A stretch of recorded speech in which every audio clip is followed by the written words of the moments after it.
I had two fathers, a rich one and a poor one.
The lack of money is the root of all evil. As a young boy, having two strong fathers, both influencing me, was difficult. I wanted to be a good son and listen, but the two fathers did not say the same things. The contrast in their points of view, particularly where money was concerned, was so extreme that I grew curious and intrigued. I began to start thinking for long periods of time about what each was saying. Much of my private time was spent reflecting, asking myself questions such as, why does he say that? And then asking the same question of the other dad's statement. It would have been much easier to simply say, yeah, he's right, I agree with that, or to simply reject the point of view by saying, the old man doesn't know what he's talking about. Instead, having two dads whom I love forced me to think and ultimately choose a way of thinking for myself. As a process, choosing to think for myself turned out to be much more valuable in the long run, rather than simply accepting or rejecting a single point of view. One of the reasons the rich get richer, the poor get poorer, and the middle class struggles in debt is because the subject of money is taught at home, not in school. Most of us learn about money from our parents. So what can a poor parent tell their child about money? They simply say, stay in school and study hard. The child may graduate with excellent grades, but with a poor person's financial programming and mindset. It was learned while the child was young. Money is not taught in schools. Schools focus on scholastic and professional skills, but not financial skills. This explains how smart bankers, doctors, and accountants who earn excellent grades in school may still struggle financially all their lives.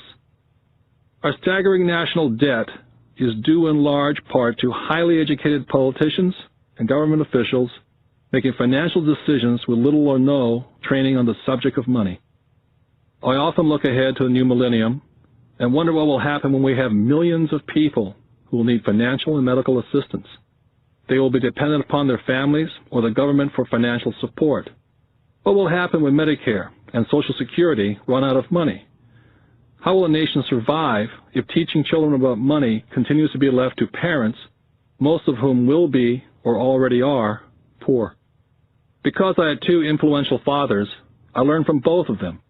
I had to think about each dad's advice, and in doing so, I gained valuable insight into the power and effect of one's thoughts on one's life. For example, one dad had a habit of saying, I can't afford it. The other dad forbade those words to be used. He insisted I say, how can I afford it?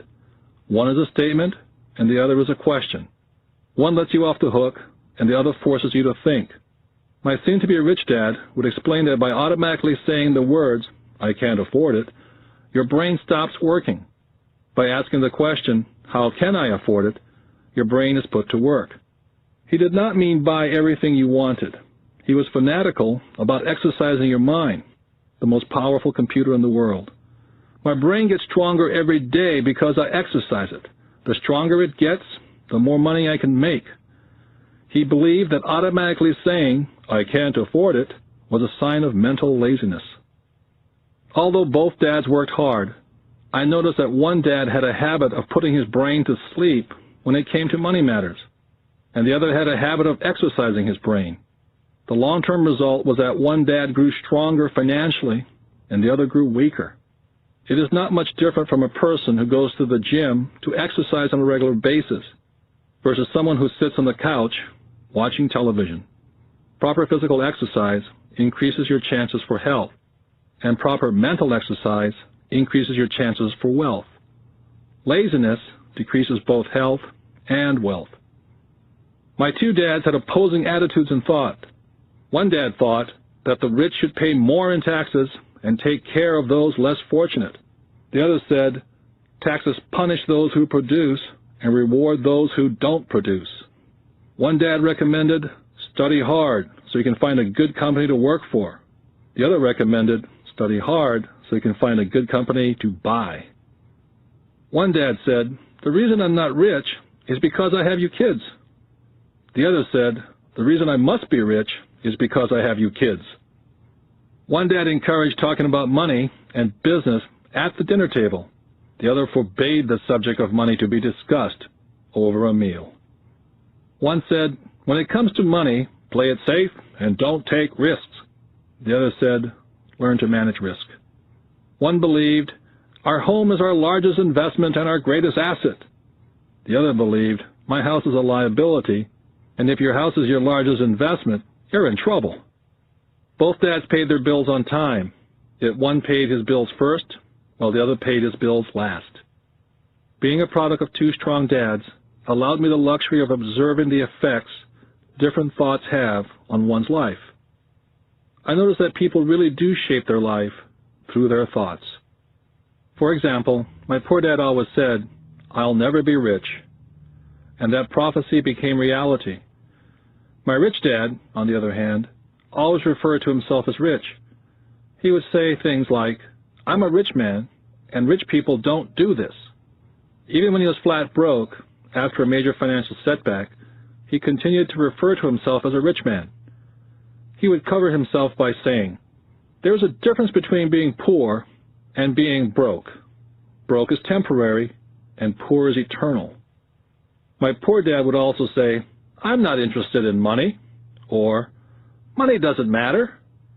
My rich dad always said, money is power. The power of our thoughts may never be measured or appreciated, but it became obvious to me as a young boy to be aware of my thoughts and how I expressed myself. I noticed that my poor dad was poor not because of the amount of money he earned, which was significant, but because of his thoughts and his actions. As a young boy, having two fathers, I became acutely aware of being careful which thoughts I chose to adopt as my own. Whom should I listen to, my rich dad or my poor dad? Although both men had tremendous respect for education and learning, they disagreed in what they thought was important to learn. One wanted me to study hard, earn a degree, and get a good job to work for money. He wanted me to study to become a professional, an attorney, or an accountant, or to go to business school for my MBA. The other encouraged me to study to be rich, to understand how money works, and learn how to have it work for me. I don't work for money, were the words he would repeat over and over. Money works for me. At the age of 9, I decided to listen to and learn from my rich dad about money. In doing so, I chose not to listen to my poor dad, even though he was the one with all the college degrees. Once I made up my mind whom to listen to, my education about money began. My rich dad taught me over a period of 30 years, until I was age 39. He stopped once he realized that I knew and fully understood what he had been trying to drum into my often thick skull. Money is one form of power, but what is more powerful is financial education.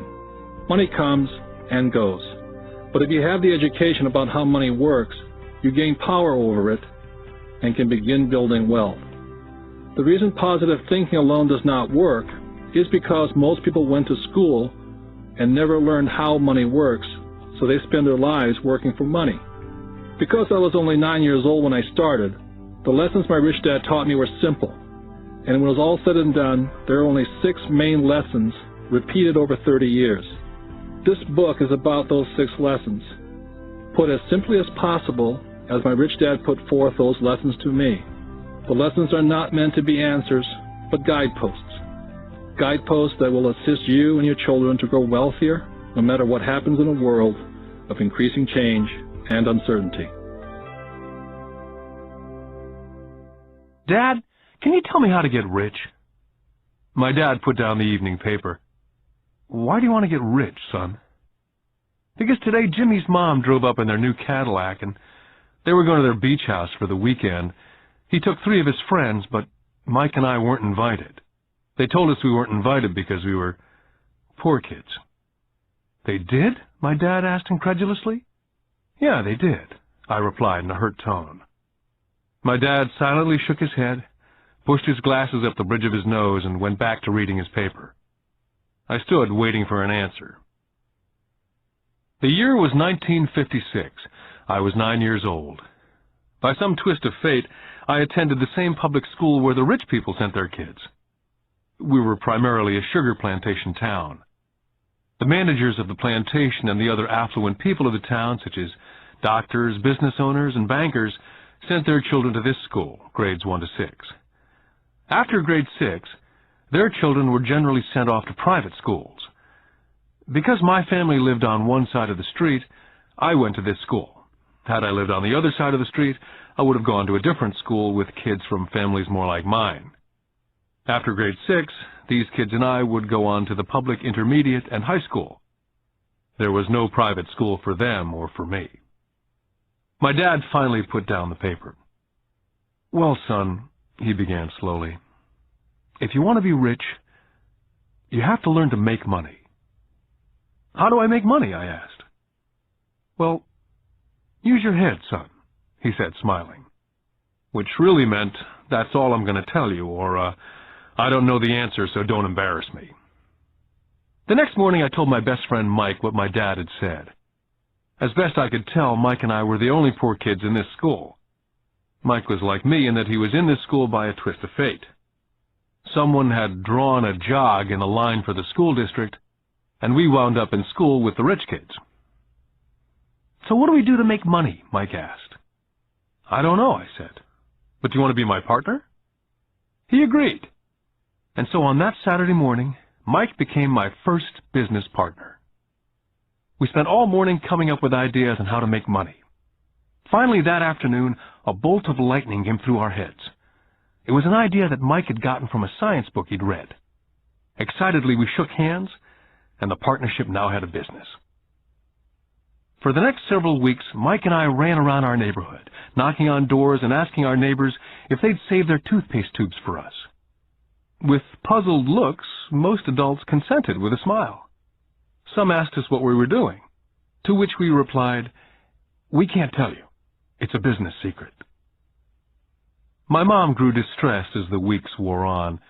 We had selected a site next to her washing machine as the place we would stockpile our raw materials.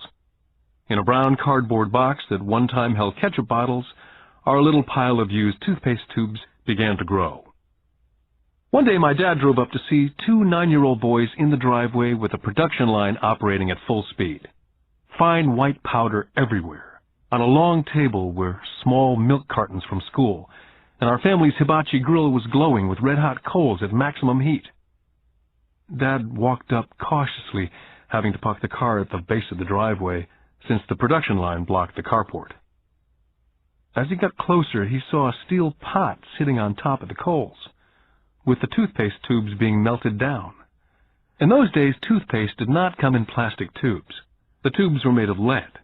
So once the paint was burned off, the tubes were dropped in a small steel pot, melted until they became liquid, and with my mom's pot holders, we were pouring the lead through a small hole in the top of the milk cartons. The milk cartons were filled with plaster of Paris. The white powder everywhere was the plaster before we mixed it with water. The milk cartons were the outer containers for plaster of Paris molds. My dad watched as we carefully poured the molten lead through a small hole in the top of the plaster of Paris cube. "What are you boys doing?" he asked with a cautious smile. "We're doing what you told me to do. We're going to be rich," I said. "Yep," said Mike, grinning and nodding his head. "We're partners." "And what is in those plaster molds?" Dad asked. "Watch," I said. "This should be a good batch." With a small hammer, I tapped at the seal that divided the cube in half. Cautiously, I pulled up the top half of the plaster mold, and a lead nickel fell out. "Oh, my God," my dad said. "You're casting nickels out of lead." "That's right," Mike said. "We're making money." My dad smiled and shook his head. Along with a fire and a box of spent toothpaste tubes in front of him were two little boys covered with white dust and smiling from ear to ear. He asked us to put everything down and sit with him on the front step of our house. With a smile, he gently explained what the word counterfeiting meant. Our dreams were dashed. "You mean this is illegal?" asked Mike. "Yes, it is illegal," my dad said gently. "But you boys have shown great creativity and original thought. Keep going. I'm really proud of you." Disappointed, Mike and I sat in silence for about 20 minutes before we began cleaning up our mess. The business was over on opening day. Sweeping the powder up, I looked at Mike and said, "I guess Jimmy and his friends are right. We are poor." My father was just leaving as I said that. "Boys," he said, "you're only poor if you give up. The most important thing is that you did something. Most people only talk and dream of getting rich. You've done something. I'm very proud of the two of you. I will say it again. Keep going. Don't quit." Mike and I stood there in silence. They were nice words, but we still did not know what to do. "So how come you're not rich, Dad?" I asked. "Because I chose to be a school teacher. School teachers really don't think about being rich. We just like to teach.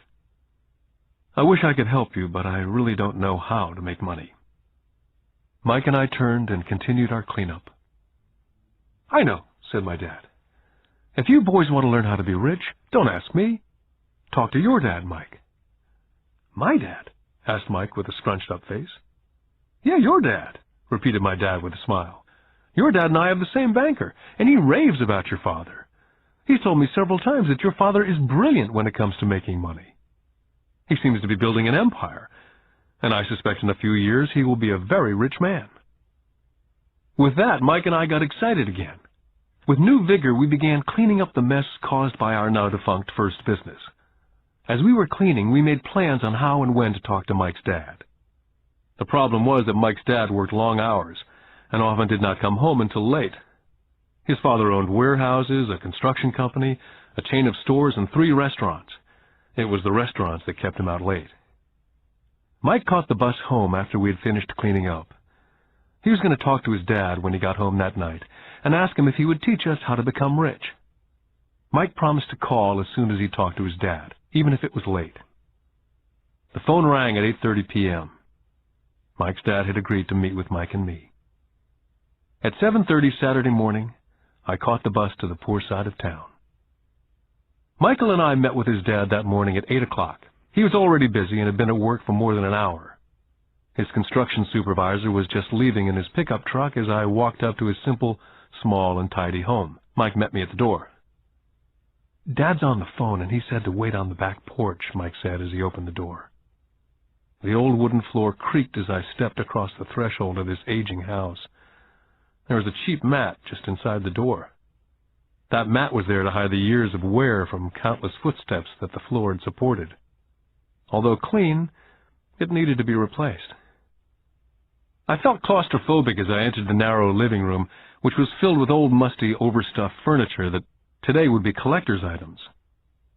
Sitting on the couch were 2 women, a little older than my mom. Across from the women sat a man in workman's clothes. They smiled as Mike and I walked past them, heading for the kitchen, which led to the porch that overlooked the backyard. I smiled back shyly. "Who are those people?" I asked. "Oh, they work for my dad. The older man runs his warehouses, and the women are the managers of the restaurants. And you saw the construction supervisor who's working on a road project about 50 miles from here. His other supervisor, who's building a tract of houses, had already left before you got here." "Does this go on all the time?" I asked. Not always, but quite often, said Mike, smiling as he pulled up a chair to sit down next to me. I asked him if he'd teach us to make money, Mike said. Oh? And what did he say to that? I asked with cautious curiosity. Well, he had a funny look on his face at first, and then he said he would make us an offer. Oh, I said, rocking my chair back against the wall. I sat there perched on two rear legs of the chair. Mike did the same thing. Suddenly, Mike's dad burst through the rickety screen door and onto the porch. Mike and I jumped to our feet, not out of respect, but because we were startled. Ready, boys? Mike's dad asked, as he pulled up a chair to sit down with us. We nodded our heads as we pulled our chairs away from the wall to sit in front of him. He was a big man, about 6 feet tall and 200 pounds. Mike says that you want to learn how to make money. Is that correct, Robert? I nodded my head quickly, but with a little intimidation. He had a lot of power behind his words and smile. Okay, here's my offer. I'll teach you, but I won't do it classroom style. You work for me, and I'll teach you. You don't work for me, I don't teach you. I can teach you faster if you work, and I'm wasting my time if you just want to sit and listen like you do in school. That's my offer. Take it or leave it. May I ask a question first, I asked. Nope, take it or leave it. I've got too much work to do to waste my time. If you can't make up your mind decisively, then you'll never learn to make money anyway. Take it, I said. Take it, said Mike. Good, said Mike's dad. Mrs. Martin will be by in 10 minutes. After I'm through with her, you ride with her to my superette, and you can begin working. I'll pay you 10 cents an hour, and you will work for 3 hours every Saturday. But I have a softball game today, I said. Mike's dad lowered his voice to a stern tone. Take it or leave it, he said. I'll take it, I replied, choosing to work and learn instead of playing softball. By 9 a.m. on a beautiful Saturday morning, Mike and I were working for Mrs. Martin. She was a kind and patient woman. She always said that Mike and I reminded her of her 2 sons who were grown and gone. Although kind, she believed in hard work, and she kept us working. She was a taskmaster. We spent 3 hours taking canned goods off the shelves, and with a feather duster, brushing each can to get the dust off, and then restacking them neatly. It was excruciatingly boring work. For 3 weeks, Mike and I reported to Mrs. Martin and worked our 3 hours. By noon, our work was over, and she dropped 3 little dimes in each of our hands. Now, even at the age of 9 in the mid-50s, 30 cents was not too exciting. Comic books cost 10 cents back then, so I usually spent my money on comic books and went home. By Wednesday of the 4th week, I was ready to quit. I had agreed to work only because I wanted to learn to make money from Mike's dad. And now I was a slave for 10 cents an hour. On top of that, I had not seen Mike's dad since that first Saturday. I'm quitting, I told Mike at lunchtime. The school lunch was miserable. School was boring, and now I didn't even have my Saturdays to look forward to. But it was the 30 cents that really got to me. Mike smiled. Dad said this would happen. He said to meet with him when you were ready to quit. What? I said indignantly. He's been waiting for me to get fed up? Sort of, Mike said. Dad's kind of different. He teaches differently from your dad. Your mom and dad lecture a lot. My dad is quiet and a man of few words. You just wait till this Saturday. I'll tell him you're ready. You mean I've been set up? No, not really, but maybe. Dad will explain on Saturday. I was ready to face him, and I was prepared. Even my real dad was angry with him. My real dad, the one I call the poor one, thought that my rich dad was violating child labor laws and should be investigated. My educated dad told me to demand what I deserve, at least 25 cents an hour. My poor dad told me that if I didn't get a raise, I was to quit immediately. At 8 o'clock Saturday morning, I was going through the same rickety door of Mike's house. Take a seat and wait in line, Mike's dad said as I entered. He turned and disappeared into his little office next to a bedroom. I looked around the room and didn't see Mike anywhere. Feeling awkward, I cautiously sat down next to the same 2 women who were there 4 weeks earlier. They smiled and slid across the couch to make room for me. 45 minutes went by and I was steaming. The 2 women had met with him and left 30 minutes earlier. An older gentleman was in there for 20 minutes and was also gone. The house was empty, and I sat out in his musty, dark living room on a beautiful, sunny Hawaiian day, waiting to talk to a cheapskate who exploited children. I could hear him rustling around in the office, talking on the phone and ignoring me. I was now ready to walk out, but for some reason I stayed. Finally, 15 minutes later, at exactly 9 o'clock, Rich Dad walked out of his office, said nothing, and signaled with his hand for me to enter his dingy office. "I understand you want a raise or you're going to quit," Rich Dad said as he swiveled in his office chair. "Well, you're not keeping your end of the bargain," I blurted out, nearly in tears. It was really frightening for a 9-year-old boy to confront a grown-up. "You said that you'd teach me if I worked for you." "Well, I've worked for you. I've worked hard. I've given up my baseball games to work for you, and you don't keep your word. You haven't taught me anything. You're a crook like everyone in town thinks you are. You're greedy. You want all the money and don't take care of your employees. You make me wait and don't show me any respect. I'm only a little boy, and I deserve to be treated better." Rich Dad rocked back in his swivel chair, hands up to his chin, somewhat staring at me. "Not bad," he said. "In less than a month you sound like most of my employees." "What?" I asked. Not understanding what he was saying, I continued with my grievance. "I thought you were going to keep up your end of the bargain and teach me. Instead, you want to torture me. That's cruel. That's really cruel." "I am teaching you," Rich Dad said quietly.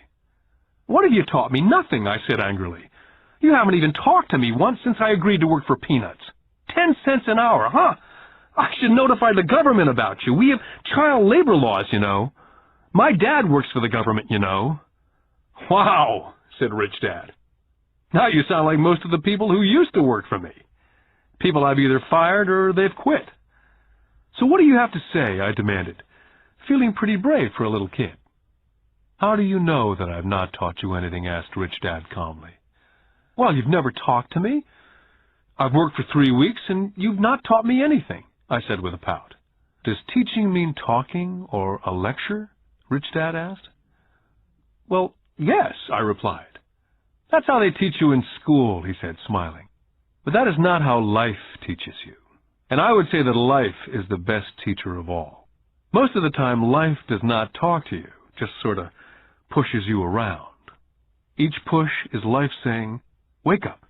There's something I want you to learn.'" I had no idea what he was talking about. Life pushes all of us around. Some give up, others fight. A few learn the lesson and move on. They welcome life pushing them around. To these few people, it means they need and want to learn something. They learn and move on. Most quit, and a few, like you, fight. Rich Dad stood and shut the creaky old wooden window that needed repair. "If you learn this lesson, you will grow into a wise, wealthy, and happy young man. If you don't, you will spend your life blaming a job, low pay, or your boss for your problems. You'll live life hoping for that big break that'll solve all your money problems." Rich Dad looked over to me to see if I was still listening. His eyes met mine. We stared at each other, streams of communication going between us through our eyes. Finally, I pulled away once I had absorbed his last message. I knew he was right. I was blaming him, and I did ask to learn. I was fighting. Rich Dad continued, "Or if you're the kind of person who has no guts, you just give up every time life pushes you. If you're that kind of person, you'll live all your life playing it safe, doing the right things, saving yourself for some event that never happens. Then you die a boring old man. You'll have lots of friends who'll really like you because you were such a nice, hard-working guy. You spent a life playing it safe, doing the right things. But the truth is, you let life push you into submission. Deep down, you were terrified of taking risks. You really wanted to win, but the fear of losing was greater than the excitement of winning. Deep inside, you and only you will know that you didn't go for it. You chose to play it safe." Our eyes met again. For 10 seconds, we looked at each other, only pulling away once the message was received. "You've been pushing me around?" I asked. "Some people might say that," smiled Rich Dad. "I would say that I just gave you a taste of life."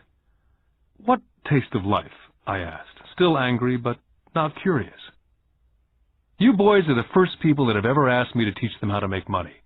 I have more than 150 employees, and not one of them has asked me what I know about money. They ask me for a job and a paycheck, but never to teach them about money. So most will spend the best years of their lives working for money, not really understanding what it is they're working for. I sat there listening intently. So when Mike told me about you wanting to learn how to make money, I decided to design a course that was close to real life. I could talk till I was blue in the face, but you wouldn't hear a thing. So I decided to let life push you around a bit so you could hear me. That's why I only paid you 10 cents. So what is the lesson I learned from working for only 10 cents an hour, I asked. That you're cheap and exploit your workers? Rich Dad laughed heartily. You'd best change your point of view. Stop blaming me, thinking I'm the problem. If you think I'm the problem, then you have to change me. If you realize that you're the problem, then you can change yourself, learn something, and grow wiser. But you only pay me 10 cents. So what are you learning? Rich Dad asked, smiling. That you're cheap, I said with a sly grin. See, you think I'm the problem, said Rich Dad. But you are. Well, keep that attitude and you learn nothing. Keep the attitude that I'm the problem, and what choices do you have? Well, if you don't pay me more or show me more respect and teach me, I'll quit. Well put, Rich Dad said. And that's exactly what most people do. They quit and go looking for another job, better opportunity, and higher pay, actually thinking that a new job or more pay will solve the problem. In most cases, it won't. So what will solve the problem, I asked? Just take this measly 10 cents an hour and smile? Rich Dad smiled. That's what the other people do. Just accept a paycheck, knowing that they and their family will struggle financially. But that's all they do. Waiting for a raise, thinking that more money will solve the problem. Most just accept it, and some take a second job working harder, but again accepting a small paycheck. I sat staring at the floor, beginning to understand the lesson Rich Dad was presenting. I could sense it was a taste of life. Finally, I looked up and repeated the question. So what will solve the problem? This, he said, tapping me gently on the head. This stuff between your ears.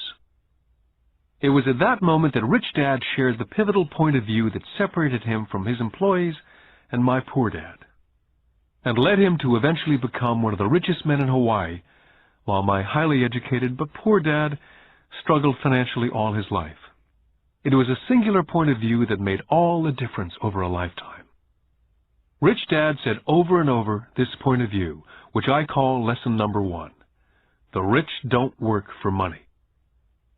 On that bright Saturday morning, I was learning a completely different point of view from what I had been taught by my poor dad.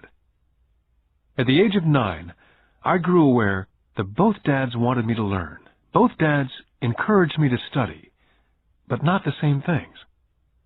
My highly educated dad recommended that I do what he did. Son, I want you to study hard, get good grades, so you can find a safe, secure job with a big company, and make sure it has excellent benefits. My rich dad wanted me to learn how money works, so I could make it work for me. These lessons I would learn through life with his guidance, not because of a classroom. My rich dad continued my first lesson. I'm glad you get angry about working for 10 cents an hour. If you'd not gotten angry, and had gladly accepted it, I would have to tell you that I could not teach you. You see, true learning takes energy, passion, a burning desire. Anger is a big part of that formula, for passion is anger and love combined. When it comes to money, most people want to play it safe and feel secure, so passion does not direct them, fear does. So is that why they'll take a job with low pay? I asked. Yes, said Rich Dad. Some people say I exploit people because they don't pay as much as the sugar plantation or the government. I say people exploit themselves. It's their fear, not mine. But don't you feel you should pay them more? I asked. I don't have to. And besides, more money will not solve the problem. Just look at your dad. He makes a lot of money and he still can't pay his bills. Most people, given more money, only get into more debt. So that's why the 10 cents an hour, I said, smiling. It's a part of the lesson. That's right, smiled Rich Dad. You see, your dad went to school and got an excellent education so he could get a high-paying job, which he did. But he still has money problems because he never learned anything about money at school. On top of that, he believes in working for money. And you don't, I asked? No, not really, said Rich Dad. If you want to learn to work for money, then stay in school. That's a great place to learn to do that. But if you want to learn how to have money work for you, then I will teach you that. But only if you want to learn. Wouldn't everyone want to learn that, I asked? No, said Rich Dad, simply because it's easier to learn to work for money, especially if fear is your primary emotion when the subject of money is discussed. I don't understand, I said with a frown. Oh, don't worry about that for now. Just know that it's fear that keeps most people working at a job. The fear of not paying their bills, the fear of being fired, the fear of not having enough money, the fear of starting over. That's the price of studying to learn a profession or trade and then working for money. Most people become a slave to money and then get angry at their boss. Learning to have money work for you is a completely different course of study, I asked. Absolutely, Rich Dad answered. Absolutely. We sat in silence. My friends would have been just starting their Little League baseball game. But for some reason I was now thankful I decided to work for 10 cents an hour. I sensed that I was about to learn something my friends would not learn in school. Ready to learn? Asked Rich Dad. Absolutely, I said with a grin. I've kept my promise. I've been teaching you from afar, my Rich Dad said. At 9 years old, you've gotten a taste of what it feels like to work for money. Just multiply your last month by 50 years, and you'll have an idea of what most people spend their life doing. I don't understand, I said. How did you feel waiting in line to see me? Once to get hired and once to ask for more money. Terrible, I said. If you choose to work for money, that is what life is like for many people, said Rich Dad. And how did you feel when Mrs. Martin dropped 3 dimes in your hand for 3 hours' work? I felt like it wasn't enough. It seemed like nothing. I was disappointed, I said. And that is how most employees feel when they look at their paychecks, especially after all the tax and other deductions are taken out. At least you got 100%. You mean most workers don't get paid everything? I asked with amazement. Heavens, no, said Rich Dad. The government always takes its share first. How do they do that? I asked. Taxes, said Rich Dad. You're taxed when you earn, you're taxed when you spend, you're taxed when you save, you're taxed when you die. Why do people let the government do that to them? The rich don't, said Rich Dad with a smile. The poor and the middle class do. I'll bet you that I earn more than your dad, yet he pays more in taxes. How can that be? I asked. As a 9-year-old boy, that made no sense to me. Why would someone let the government do that to them? Rich Dad sat there in silence. I guess he wanted me to listen instead of jabber away at the mouth. Finally, I calmed down. I did not like what I had heard. I knew my dad complained constantly about paying so much in taxes, but really did nothing about it. Was that life pushing him around? Rich Dad rocked slowly and silently in his chair, just looking at me. Ready to learn? He asked. I nodded my head slowly. Learning how to have money work for you is a lifetime study. Most people go to college for 4 years and their education ends. I already know that my study of money will continue over a lifetime simply because the more I find out, the more I find out I need to know. Most people never study the subject. They go to work, get their paycheck, balance their checkbooks, and that's it. On top of that, they wonder why they have money problems. Then they think that more money will solve the problem. Few realize that it's their lack of financial education that is the problem.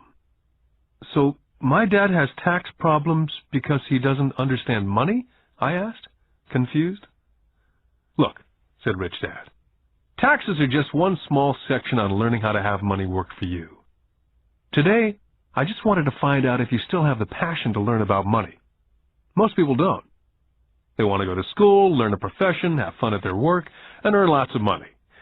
One day they wake up with big money problems, and then they can't stop working. That's the price of only knowing how to work for money, instead of studying how to have money work for you. So, do you still have the passion to learn? Asked Rich Dad. I nodded my head. Good, said Rich Dad. Now get back to work. This time I will pay you nothing. What? I asked in amazement. You heard me. Nothing. You'll work the same 3 hours every Saturday, but this time you will not be paid 10 cents an hour. You said you wanted to learn to not work for money, so I'm not going to pay you anything. I couldn't believe what I was hearing. I've already had this conversation with Mike. He's already working, dusting, and stacking canned goods for free. You better hurry up and get back there. I stood there, still not believing what a raw deal I'd been handed.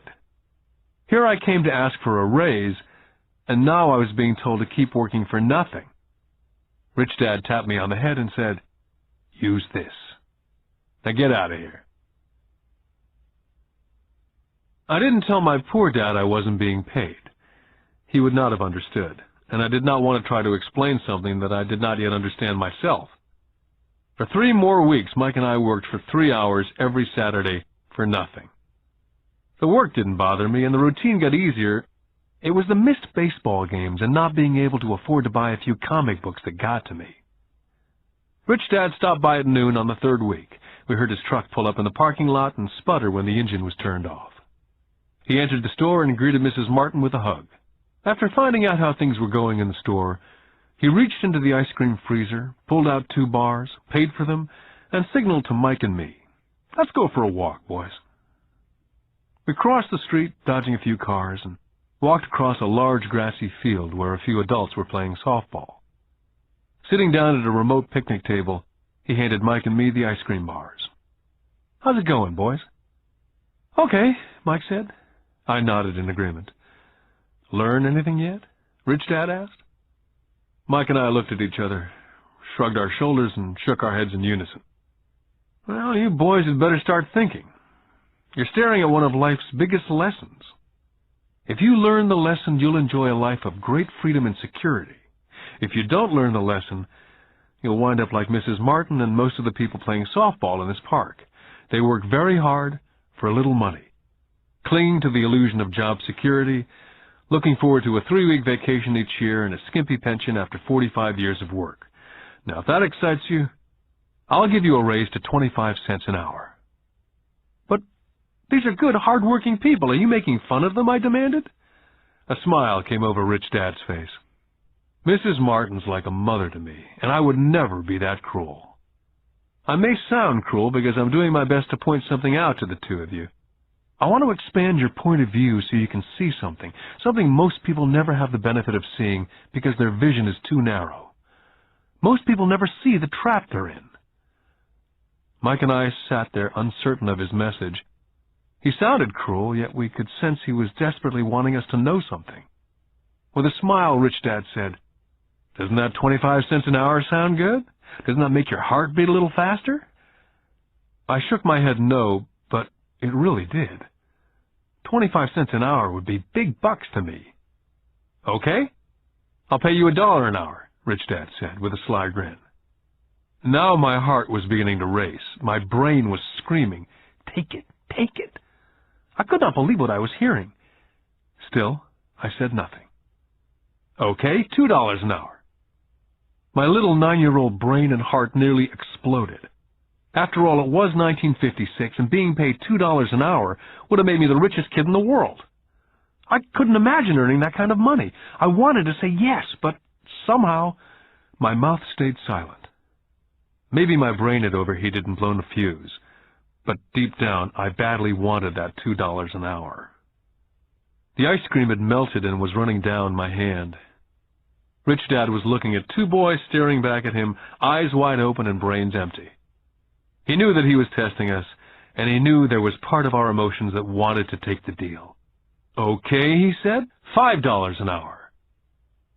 Suddenly there was a silence from inside me. Something had changed. The offer was too big and had gotten ridiculous. Not too many grown-ups in 1956 made more than $5 an hour. The temptation disappeared and a calm set in. Slowly I turned to my left to look at Mike. He looked back at me. The part of my soul that was weak and needy was silenced. The part of me that had no price took over. There was a calm and a certainty about money that entered my brain and my soul. I knew Mike had gotten to that point also. "Good," Rich Dad said softly. "Most people have a price. And they have a price because of human emotions named fear and greed. First, the fear of being without money motivates us to work hard.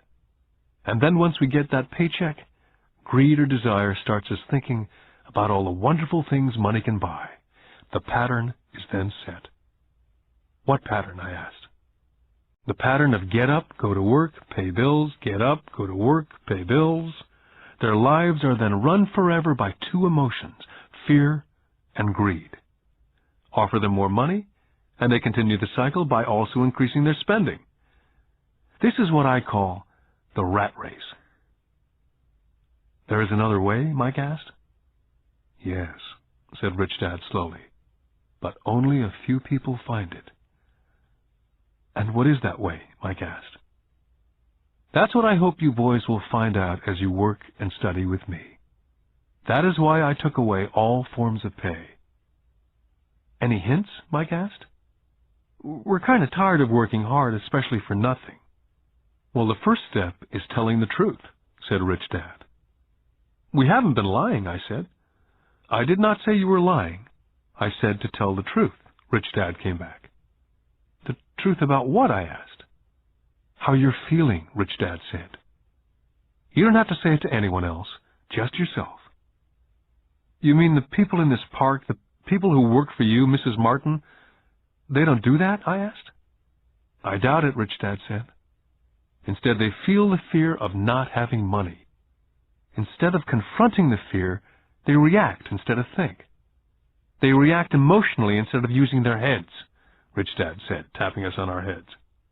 "Then they get a few bucks in their hands, and again the emotion of joy and desire and greed take over.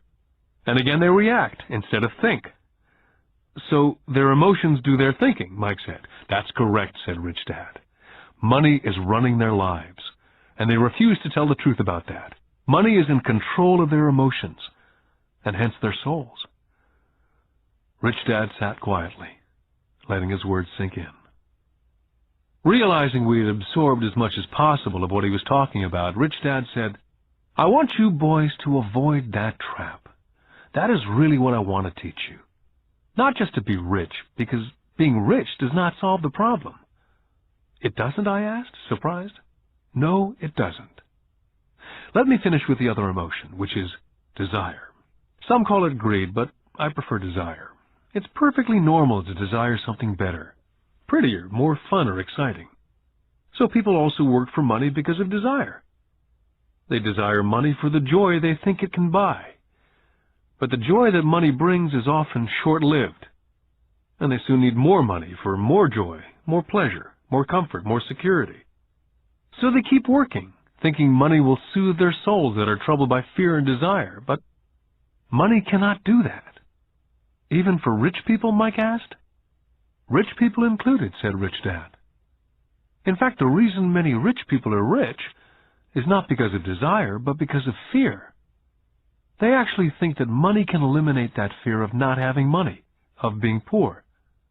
So they amass tons of it only to find out that the fear gets worse. They now fear losing it. I have friends who keep on working even though they have plenty. I know people who have millions who are more afraid now than when they were poor. They're terrified of losing all their money. I want to teach you to master the power of money, not be afraid of it. And they don't teach that in school.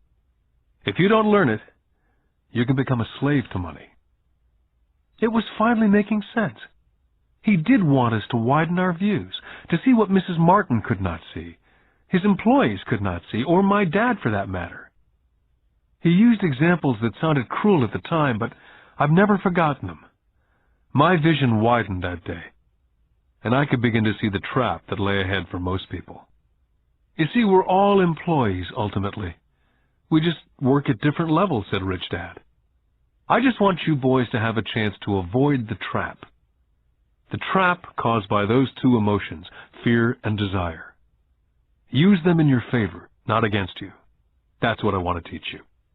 I'm not interested in just teaching you to make a pile of money. That won't handle the fear or desire. If you don't first handle fear and desire and you get rich, you'll only be a high-paid slave. So how do we avoid the trap, I asked. The main cause of poverty or financial struggle is fear and ignorance, not the economy or the government or the rich. It's self-inflicted fear and ignorance that keeps people trapped. So you boys go to school and get your college degrees. I'll teach you how to stay out of the trap. The pieces of the puzzle were appearing. My highly educated dad had a great education and a great career, but school never told him how to handle money or his fears. It became clear that I could learn different and important things from two fathers. So you've been talking about the fear of not having money. How does the desire of money affect our thinking? Mike asked. How did you feel when I tempted you with a pay raise? Did you notice your desires rising? We nodded our heads. By not giving in to your emotions, you were able to delay your reactions and think. That's most important. We will always have emotions of fear and greed. From here on in, it's most important for you to use those emotions to your advantage and for the long term, and not simply let your emotions run you by controlling your thinking. Most people use fear and greed against themselves. That's the start of ignorance.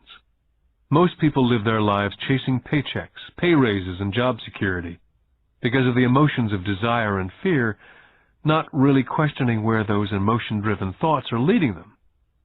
It's just like the picture of a donkey dragging a cart with its owner dangling a carrot just in front of the donkey's nose.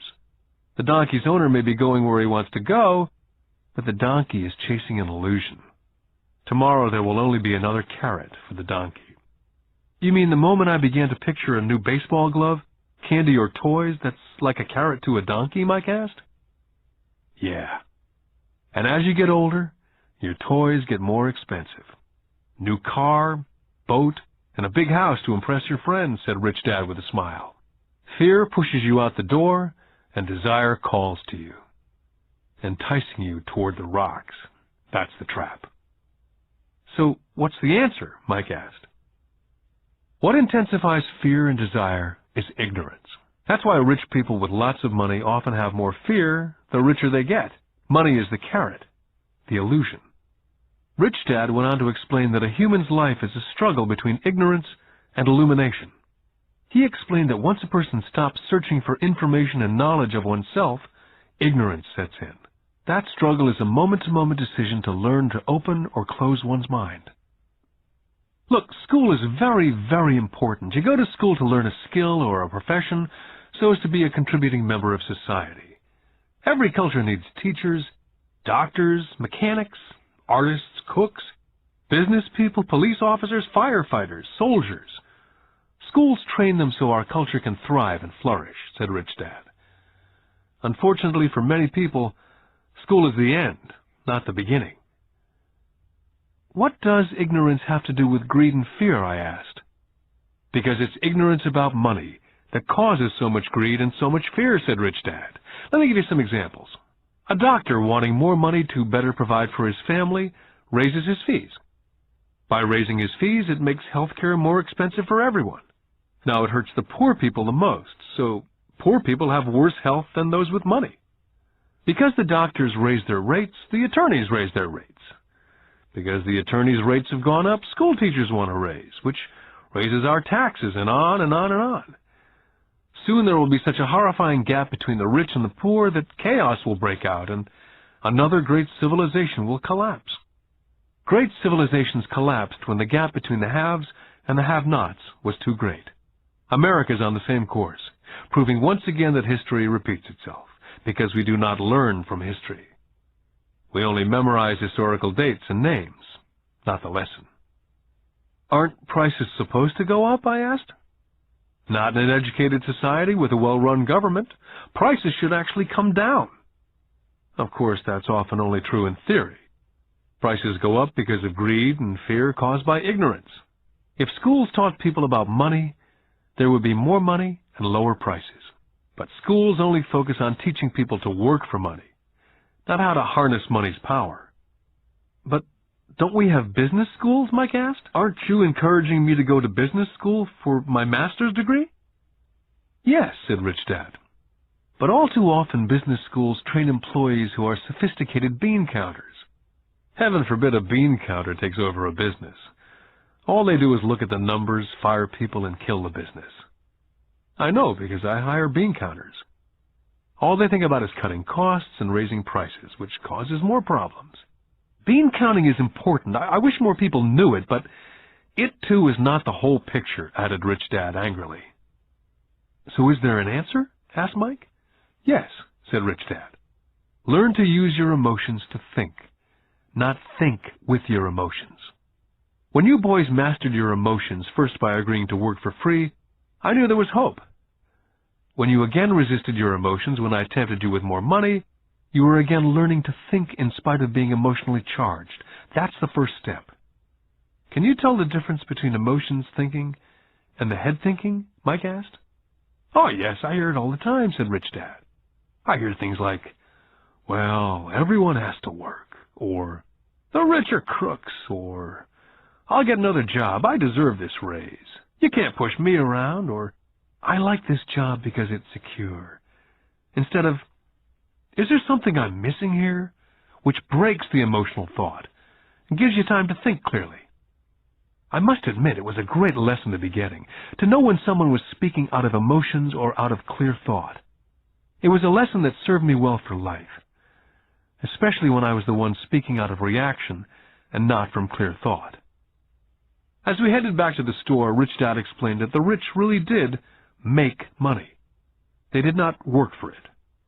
He went on to explain that when Mike and I were casting 5-cent pieces out of lead, thinking we were making money, we were very close to thinking the way rich people think. The problem was that it was illegal for us to do it.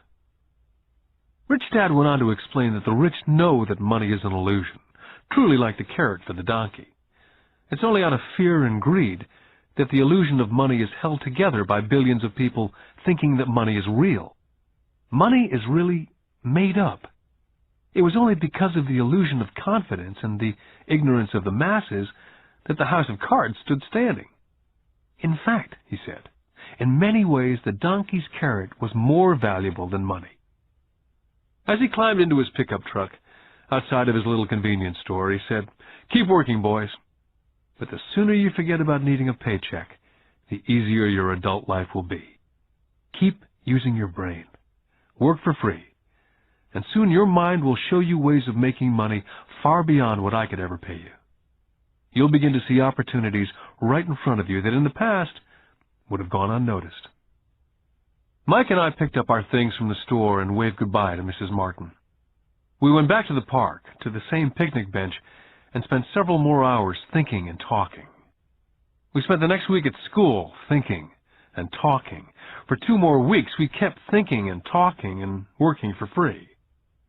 At the end of the second Saturday, I was again saying goodbye to Mrs. Martin and looking at the comic book stand with a longing gaze.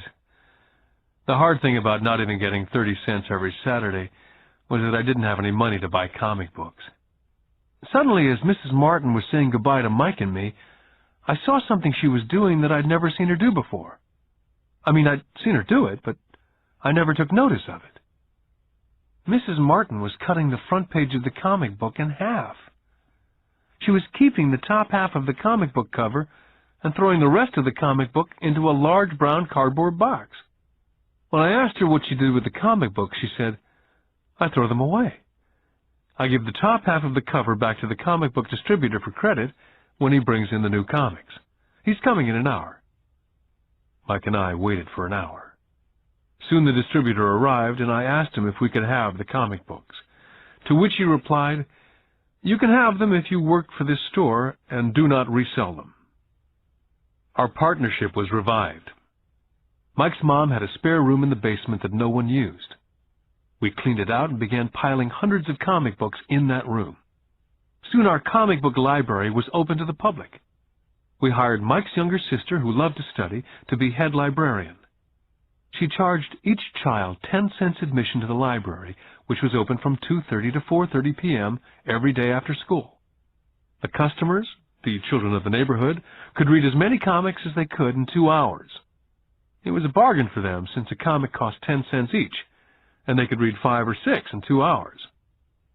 Mike's sister would check the kids as they left to make sure they weren't borrowing any comic books.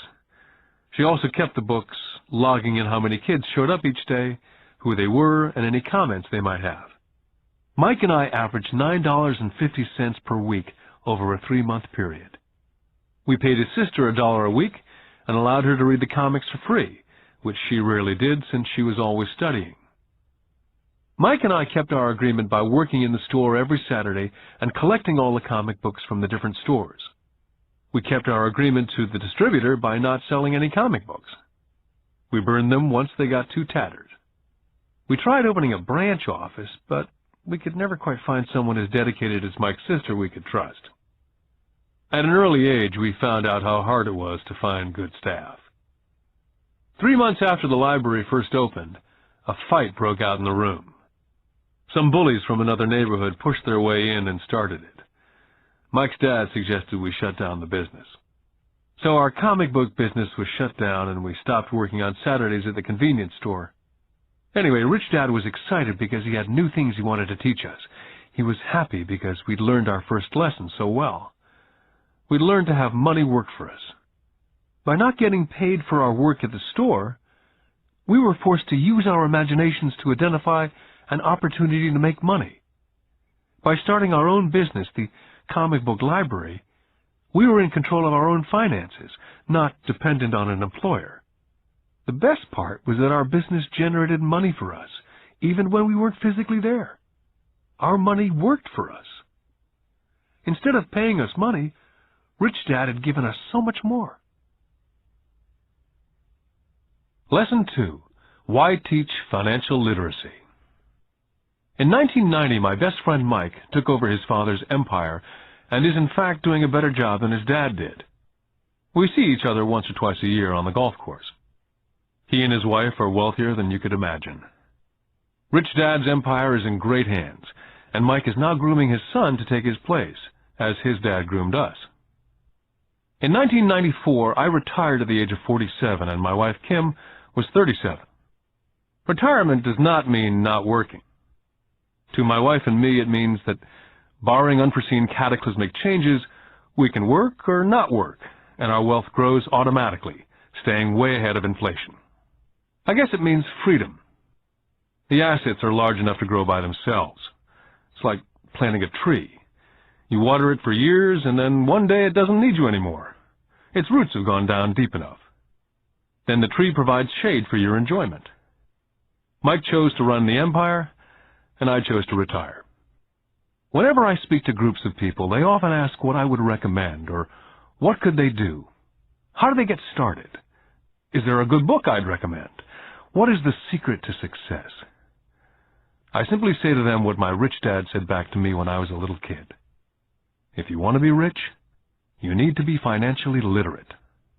That idea was drummed into my head every time we were together. As I said, my educated dad stressed the importance of reading books, while my rich dad stressed the need to master financial literacy. If you're going to build the Empire State Building, the first thing you need to do is dig a deep hole and pour a strong foundation.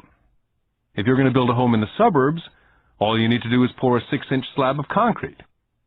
Most people, in their drive to get rich, are trying to build an Empire State Building on a 6-inch slab.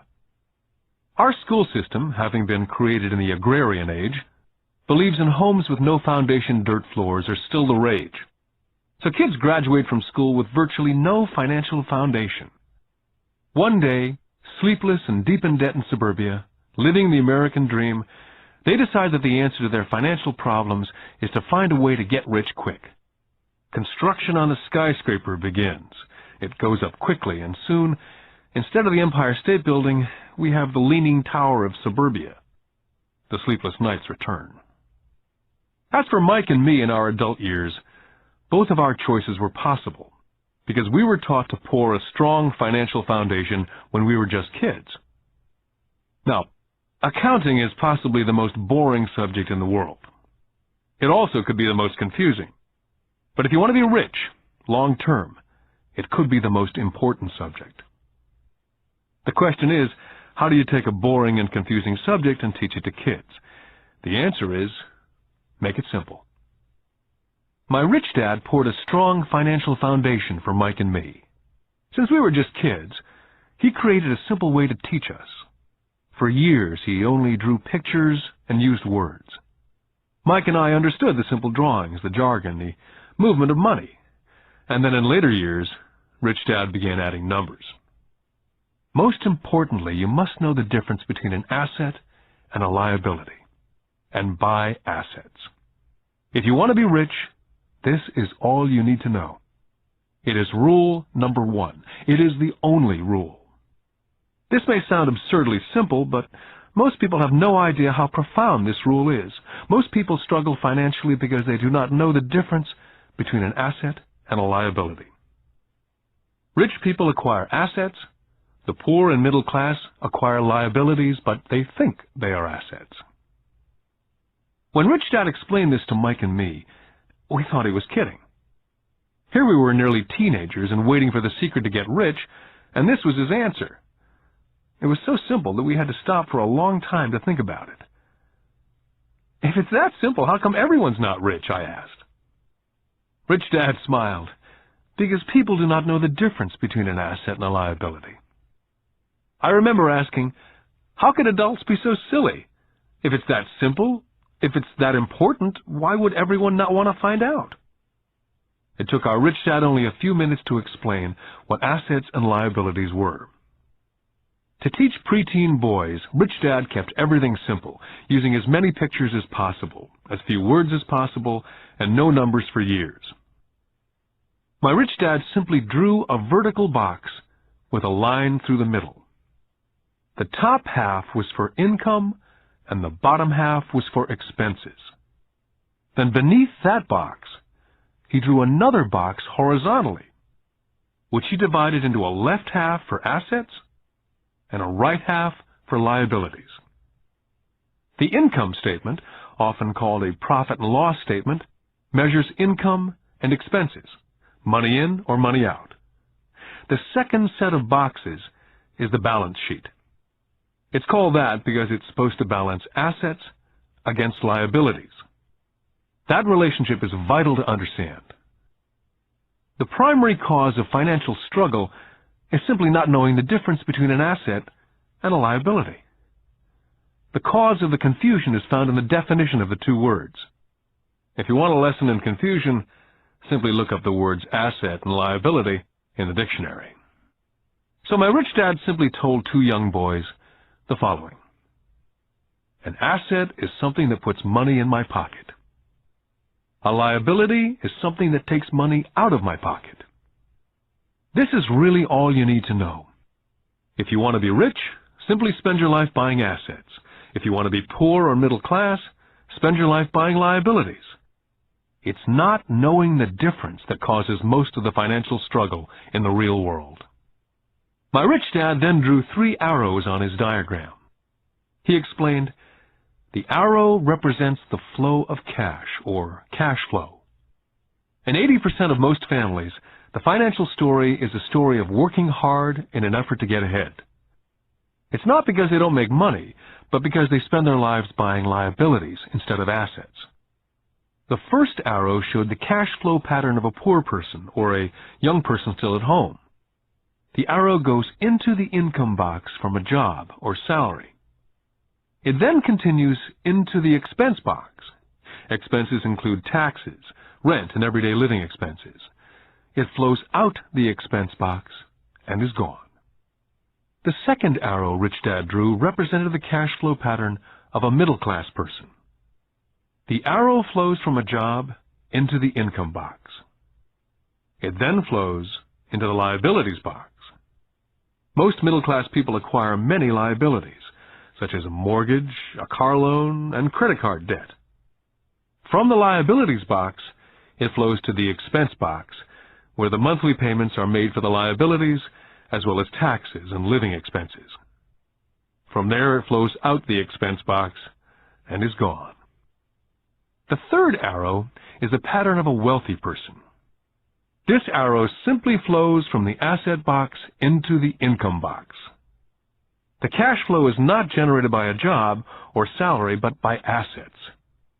Remember, assets are things that put money in your pocket. Additionally, the rich have few expenses and liabilities, or if they do, those liabilities are more than covered by their assets. Examples such as these are oversimplified. Everyone has living expenses, the need for food, shelter, and clothing. The diagrams Rich Dad drew show the flow of cash through a poor, middle class, or wealthy person's life. It's the cash flow that tells the story. It's the story of how a person handles their money, what they do after they get the money in their hand. I cringe whenever I hear people ask me how to get rich quicker. Or how do they start? I often hear, I'm in debt, so I need to make more money. But more money will often not solve the problem. In fact, it may actually accelerate the problem. Money often makes obvious our tragic human flaws. Money often puts a spotlight on what we do not know. That's why, all too often, a person who comes into a sudden windfall of cash, let's say an inheritance, a pay raise, or lottery winnings, soon returns to the same financial mess, if not worse than the mess they were in before they received the money. Money only accentuates the cash flow pattern running in your head. If your pattern is to spend everything you get, most likely an increase in cash will just result in an increase in spending. Thus the saying, a fool and his money is one big party.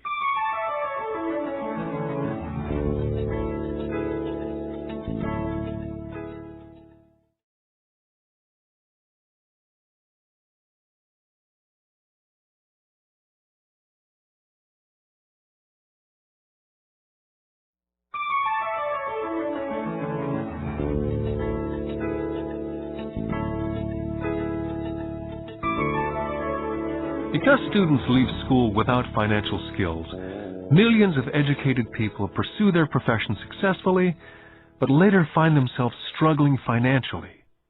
They work harder but don't get ahead. What's missing from their education is not how to make money, but how to spend money. What to do after you make it. It's called financial aptitude. What to do with the money once you make it, how to keep people from taking it from you, how long you keep it, and how hard that money works for you. Most people cannot tell why they struggle financially because they don't understand cash flow. A person can be highly educated, professionally successful, and financially illiterate. These people often work harder than they need to because they learned how to work hard, but not how to have their money work for them. The moving picture show of hard-working people has a set pattern. Recently married, the happy, highly educated young couple move in together in one of their cramped rented apartments.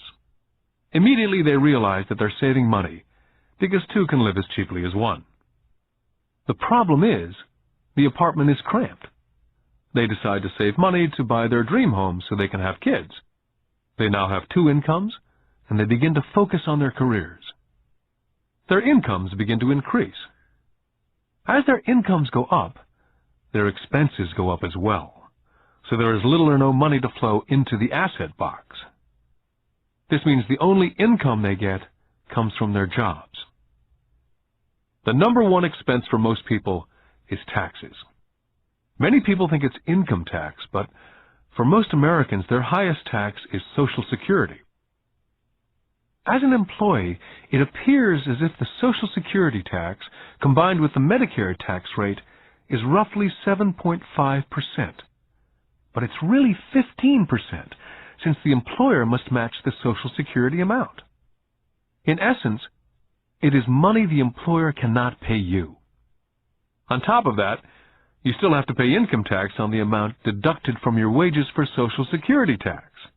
Income you never receive because it went directly to Social Security through withholding. Then their liabilities go up. This is best demonstrated by going back to the young couple. As a result of their incomes going up, they decide to go out and buy the house of their dreams. Once in their house, they have a new tax, called property tax. Then they buy a new car, new furniture, and new appliances to match their new house. All of a sudden, they wake up, and their liabilities column is full of mortgage debt and credit card debt. They're now trapped in the rat race. A child comes along. They work harder. The process repeats itself. More money and higher taxes, also called bracket creep. A credit card comes in the mail. They use it. It maxes out. A loan company calls and says their greatest asset, their home, has appreciated in value. The company offers a bill consolidation loan because their credit is so good and tells them the intelligent thing to do is clear off the high-interest consumer debt by paying off their credit card. And besides, interest on their home is a tax deduction. They go for it and pay off those high-interest credit cards. They breathe a sigh of relief. Their credit cards are paid off. They've now folded their consumer debt into their home mortgage. Their payments go down because they extend their debt over 30 years. It is the smart thing to do. Their neighbor calls to invite them to go shopping. The Memorial Day sale is on. A chance to save some money. They say to themselves, I won't buy anything, I'll just go look. But just in case they find something, they tuck that clean credit card inside their wallet. I run into this young couple all the time. Their names change, but their financial dilemma is the same. They come to one of my talks to hear what I have to say.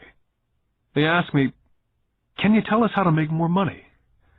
Their spending habits have caused them to seek more income. They don't even know that the trouble is really how they choose to spend the money they do have. And that is the real cause of their financial struggle. It's caused by financial illiteracy and not understanding the difference between an asset and a liability. More money seldom solves someone's money problems. Intelligence solves problems. There's a saying a friend of mine says over and over to people in debt.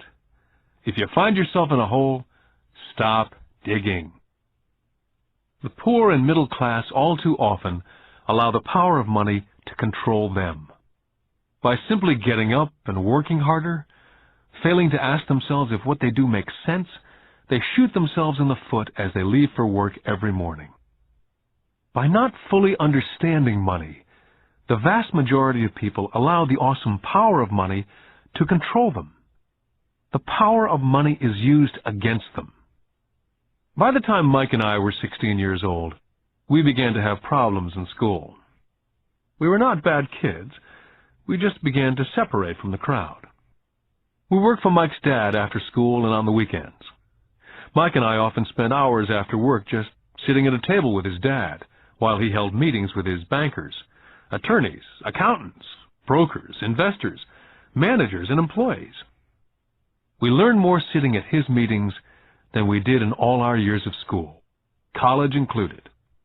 Mike's dad was not school educated, but he was financially educated and successful as a result. He used to tell us over and over again, an intelligent person hires people who are more intelligent than they are. So Mike and I had the benefit of spending hours listening to, and in the process learning from, intelligent people. But because of this, both Mike and I just could not go along with the standard dogma that our teachers preached. Occasionally, Mike or I would ask our teachers how what we studied was applicable, or we asked why we never studied money and how it worked. To the latter question, we often got the answer that money was not important, that if we excelled in our education, the money would follow. The more we knew about the power of money, the more distant we grew from the teachers and our classmates. My highly educated dad never pressured me about my grades. I often wondered why, but we did begin to argue about money. By the time I was 16, I probably had a far better foundation with money than both my mom and dad. I could keep books. I listened to tax accountants, corporate attorneys, bankers, real estate brokers, investors, and so forth. My dad talked to teachers. One day, my dad was telling me why our home was his greatest investment. A not too pleasant argument took place when I showed him why I thought a house was not a good investment. The argument illustrated the difference in perception between my rich dad and my poor dad when it came to their homes. Poor dad thought his house was an asset, and listed it in the asset box. And the rich dad thought it was a liability and put his home in the liability box. I remember when I drew a diagram for my dad showing him the direction of cash flow. I also showed him the ancillary expenses that went along with owning the home. A bigger home meant bigger expenses, and the cash flow kept going out through the expense column. Today I am still challenged on the idea of a house not being an asset. And I know that for many people, it's their dream as well as their largest investment. And owning your own home is better than nothing. I simply offer an alternate way of looking at this popular dogma. My wife and I would love a bigger, more flashy house to impress the Joneses, but we know it is not an asset. It's a liability since it takes money out of our pocket. So here's the argument I put forth. I really do not expect most people to agree with it because a nice home is an emotional thing. And when it comes to money, high emotions tend to lower financial intelligence. When it comes to houses, I point out that most people work all their lives paying for a home they never own. In other words, most people buy a new house every so many years, each time incurring a new 30-year loan to pay off the previous one. Even though people receive a tax deduction for interest on mortgage payments, they pay for all their other expenses with after-tax dollars, even after they pay off their mortgage. Then there are property taxes. My wife's parents were shocked when the property taxes on their home went to $1,000 a month. This was after they'd retired, so the increase put a strain on their retirement budget, and they felt forced to move. Also, houses do not always go up in value. I still had friends who owe $1 million for a home that will today sell for only $700,000. Finally, the greatest losses of all are those from missed opportunities. If all your money is tied up in your house, you may be forced to work harder because your money continues blowing out of the expense column instead of adding to the asset column. The classic middle-class cash flow pattern. If a young couple would put more money into their asset column early on, their later years would get easier, especially as they prepared to send their children to college. Their assets would have grown and would be available to help cover expenses. All too often, a house only serves as a vehicle for incurring a home equity loan to pay for mounting expenses. In summary, the end result in making a decision to own a house that is too expensive in lieu of starting an investment portfolio early on impacts an individual in at least the following 3 ways. Number 1, loss of time, during which other assets could have grown in value. Number 2, loss of additional capital, which could have been invested instead of paying for high-maintenance expenses related directly to the home. Number 3, loss of education. Too often people count their house, savings, and retirement plan as all they have in their asset column. Because they have no money to invest, they simply do not invest. This costs them investment experience. Most never become what the investment world calls a sophisticated investor. And the best investments are usually first sold to sophisticated investors, who then turn around and sell them to the people playing it safe. My educated dad's personal financial statement best demonstrates the life of someone in the rat race. His expenses seem to always keep up with his income, never allowing him to invest in assets. As a result, his liabilities, such as his mortgage and credit card debts, are larger than his assets. My rich dad's personal financial statement, on the other hand, reflects the results of a life dedicated to investing and minimizing liabilities. His assets greatly exceed his liabilities. A review of my rich dad's financial statement is why the rich get richer. The asset column generates more than enough income to cover expenses, with the balance reinvested into the asset column. The asset column continues to grow, and therefore the income it produces grows with it. The result being, the rich get richer. The middle class finds itself in a constant state of financial struggle. Their primary income is through wages, and as their wages increase, so do their taxes. Their expenses tend to increase in equal increments as their wages increase, hence the phrase, the rat race. They treat their home as their primary asset instead of investing in income-producing assets. Remember, the most important rule is to know the difference between an asset and a liability. Once you understand the difference, concentrate your efforts on only buying income-generating assets. That's the best way to get started on a path to becoming rich. Keep doing that, and your asset column will grow. Focus on keeping liabilities and expenses down. This will make more money available to continue pouring into the asset column. This pattern of treating your home as an investment, and the philosophy that a pay raise means you can buy a larger home or spend more, is the foundation of today's debt-ridden society. This process of increased spending throws families into greater debt and into more financial uncertainty, even though they may be advancing in their jobs and receiving pay raises on a regular basis. This is high-risk living caused by weak financial education. As an employee who's also a homeowner, your working efforts are generally as follows. You work for someone else. Most people, working for a paycheck, are making the owner or the shareholders richer. Your efforts and success will help provide for the owner's success and retirement.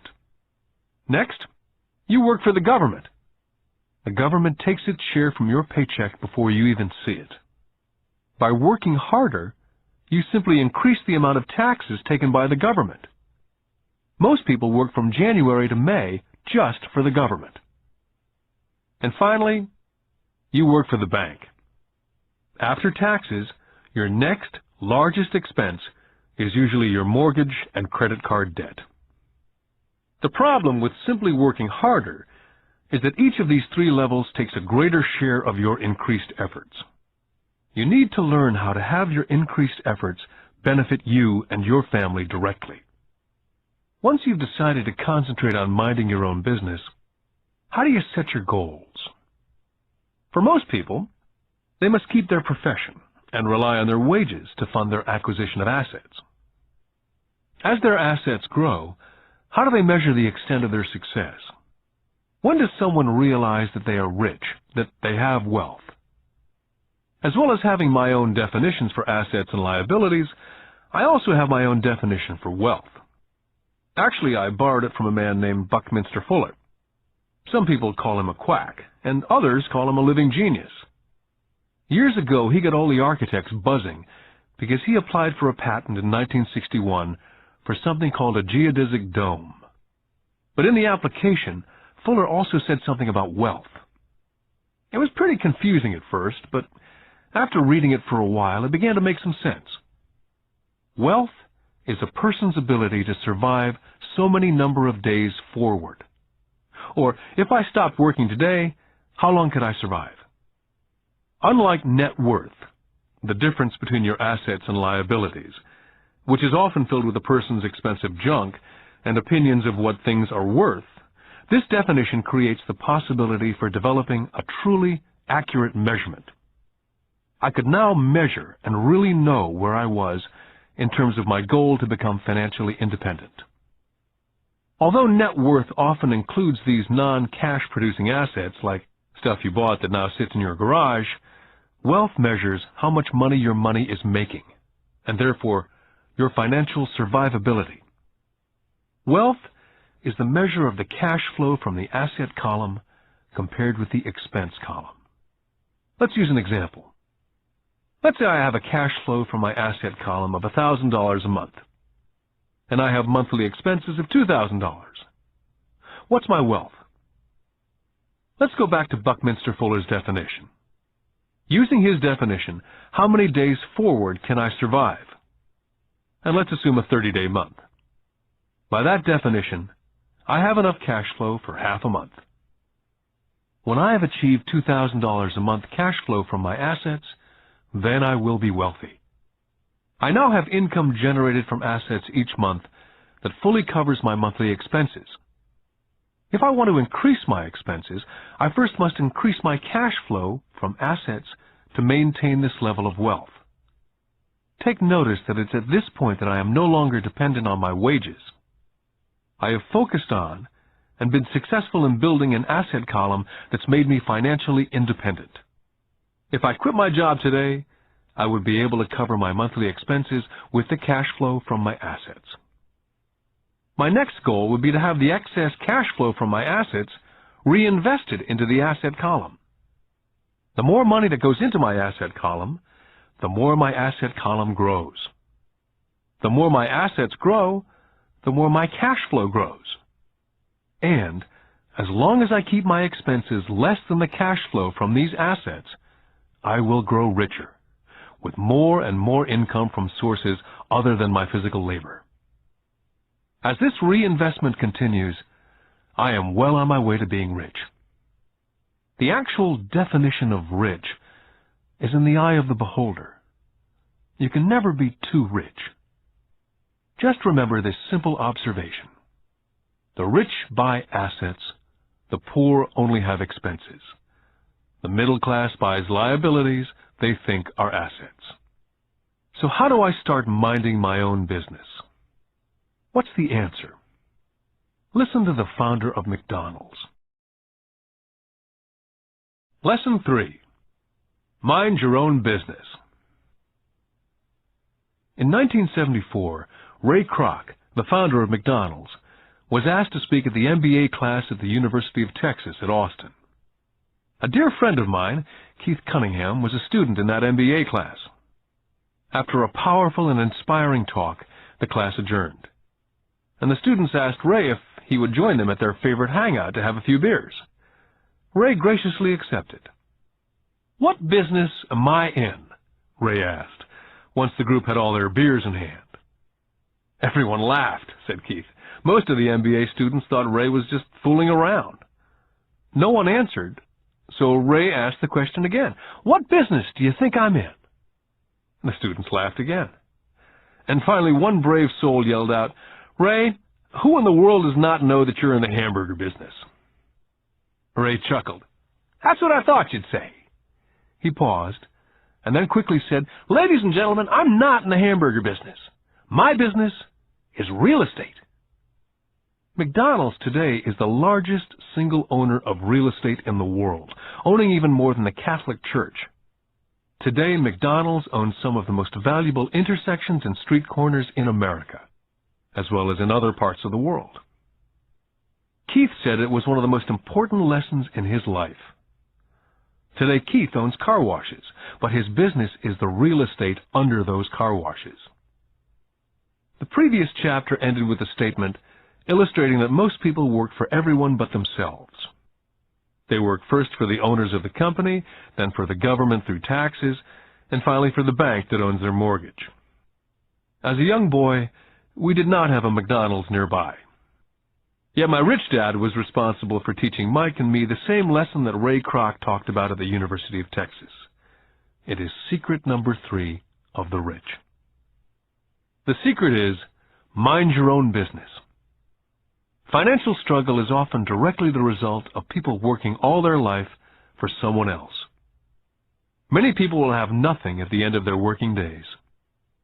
Our current educational system focuses on preparing today's youth to get good jobs by developing scholastic skills. Their lives will revolve around their wages, or, as described earlier, their income column. And after developing scholastic skills, they go on to higher levels of schooling to enhance their professional abilities. They study to become engineers, scientists, cooks, police officers, artists, writers, and so on. These professional skills allow them to enter the workforce and work for money. There's a big difference between your profession and your business. Often I ask people, "What's your business?" And they will say, "Oh, I'm a banker." Then I ask them if they own the bank, and they usually respond, "No, I work there." In that instance, they've confused their profession with their business. Their profession may be a banker, but they still need their own business. Ray Kroc was clear on the difference between his profession and his business. His profession was always the same. He was a salesman. At one time he sold mixers for milkshakes, and soon thereafter he was selling hamburger franchises. But while his profession was selling hamburger franchises, his business was the accumulation of income-producing real estate. To become financially secure, a person needs to mind their own business. Your business revolves around your asset column, as opposed to your income column. As stated earlier, the number one rule is to know the difference between an asset and a liability, and to buy assets. The rich focus on their asset columns, while everyone else focuses on their income statements. That's why we hear so often, "I need a raise. If only I had a promotion. I'm going back to school to get more training so I can get a better job. I'm going to work overtime. Maybe I can get a second job. I'm quitting in 2 weeks. I found a job that pays more." In some circles, these are sensible ideas. Yet if you listen to Ray Kroc, you're still not minding your own business. These ideas all still focus on the income column, and will only help a person become more financially secure if the additional money is used to purchase income-generating assets. The primary reason the majority of the poor and middle class are fiscally conservative, which means I can't afford to take risks, is that they have no financial foundation. They have to cling to their jobs. They have to play it safe. When downsizing became the in thing to do, millions of workers found out that their largest so-called asset, their home, was eating them alive. Their asset, called a house, still cost them money every month.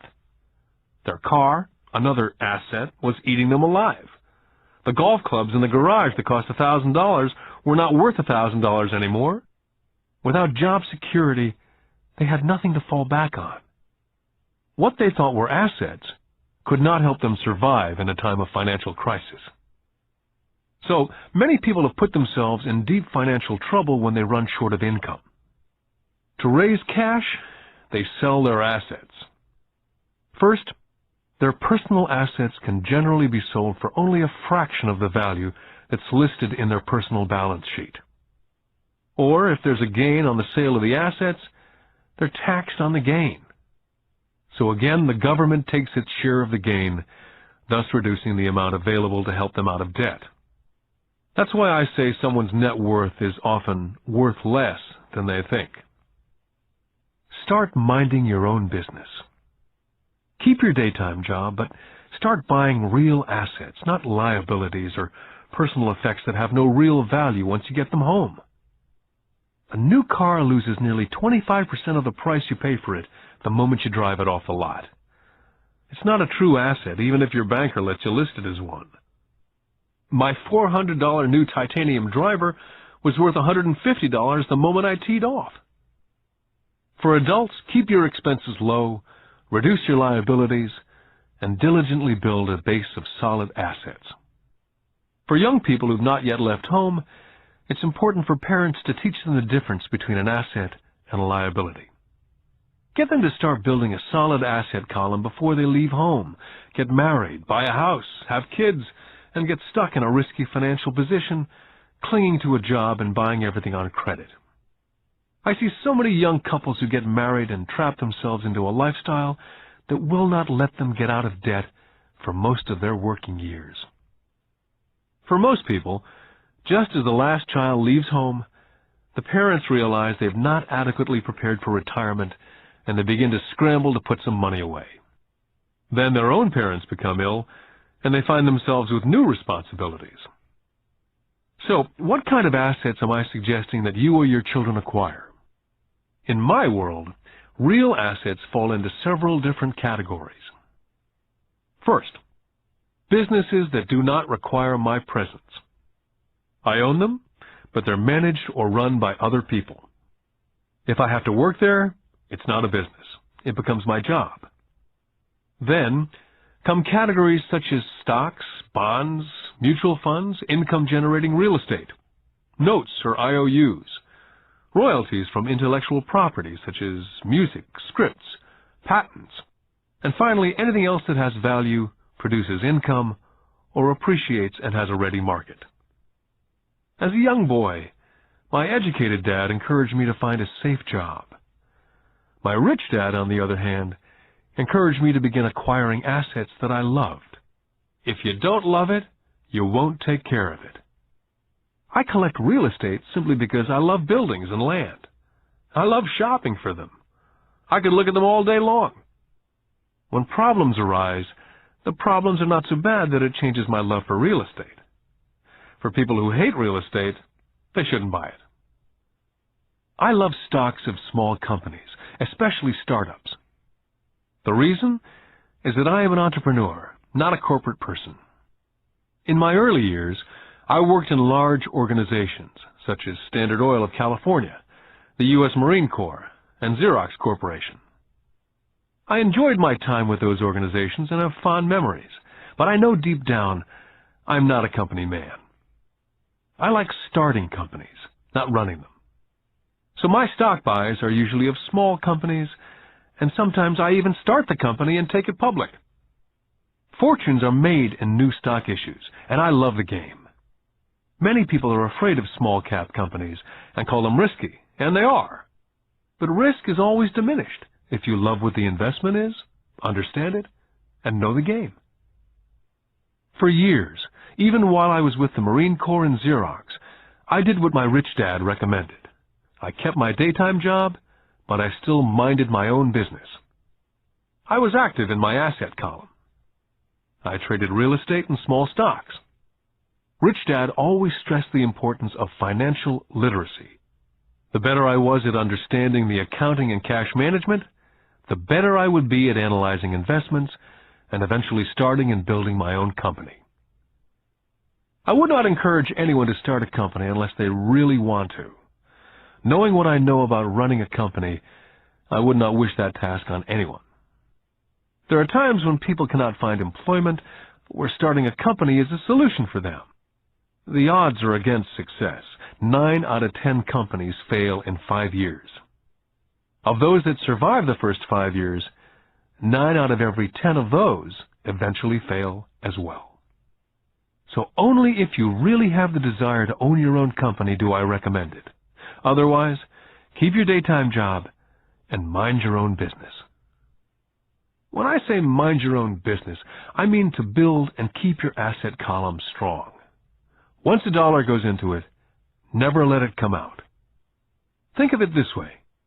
Once a dollar goes into your asset column, it becomes your employee. The best thing about money is that it works 24 hours a day and can work for generations. Keep your daytime job, be a great hard-working employee, but keep building that asset column. As your cash flow grows, you can buy some luxuries.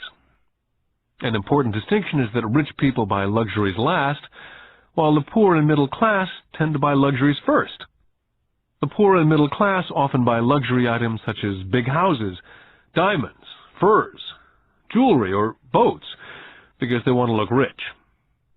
They look rich, but in reality they just get deeper in debt on credit. The old money people, the long-term rich, built their asset column first. Then the income generated from the asset column bought their luxuries. The poor and middle class buy luxuries with their own sweat, blood, and children's inheritance. A true luxury is a reward for investing in and developing a real asset. For example, when my wife and I had extra money coming from our apartment houses, she went out and bought her Mercedes. It didn't take any extra work or risk on her part because the apartment house bought the car. She did, however, have to wait for it for 4 years while the real estate investment portfolio grew and finally began throwing off enough extra cash flow to pay for the car. But the luxury, the Mercedes, was a true reward because she had proved she knew how to grow her asset column. That car now means a lot more to her than simply another pretty car. It means she used her financial intelligence to afford it. What most people do is they impulsively go out and buy a new car or some other luxury on credit. They may feel bored and just want a new toy. Buying a luxury on credit often causes a person to sooner or later actually resent that luxury because the debt on the luxury becomes a financial burden. After you've taken the time and invested in and built your own business, you're now ready to add the magic touch, the biggest secret of the rich. The secret that puts the rich way ahead of the pack. The reward at the end of the road for diligently taking the time to mind your own business. Lesson 4. The history of taxes and the power of corporations. I remember in school being told the story of Robin Hood and his merry men. My school teacher thought it was a wonderful story of a romantic hero, a Kevin Costner type, who robbed from the rich and gave to the poor. My rich dad did not see Robin Hood as a hero. He called Robin Hood a crook. Robin Hood may be long gone, but his followers live on. How often I still hear people say, "Why don't the rich pay for it?" Or, "The rich should pay more in taxes and give it to the poor." It's this idea of Robin Hood, or taking from the rich to give to the poor, that has caused the most pain for the poor and the middle class. The reason the middle class is so heavily taxed is because of the Robin Hood ideal. The real reality is that the rich are not taxed. It's the middle class who pays for the poor, especially the educated upper-income middle class. Again, to understand fully how things happen, we need to look at the historical perspective. We need to look at the history of taxes. Although my highly educated dad was an expert on the history of education, my rich dad fashioned himself as an expert on the history of taxes. Rich Dad explained to Mike and me that in England and America originally, there were no taxes. Occasionally, there were temporary taxes levied in order to pay for wars. The king or the president would put the word out and ask everyone to chip in. Taxes were levied in Britain for the fight against Napoleon from 1799 to 1816. And in America, taxes were levied to pay for the Civil War from 1861 to 1865. In 1874, England made income tax a permanent levy on its citizens. In 1913, an income tax became permanent in the United States with the adoption of the 16th Amendment to the Constitution. What these historical dates fail to reveal is that both of these taxes were initially levied against only the rich. It was this point that Rich Dad wanted Mike and me to understand.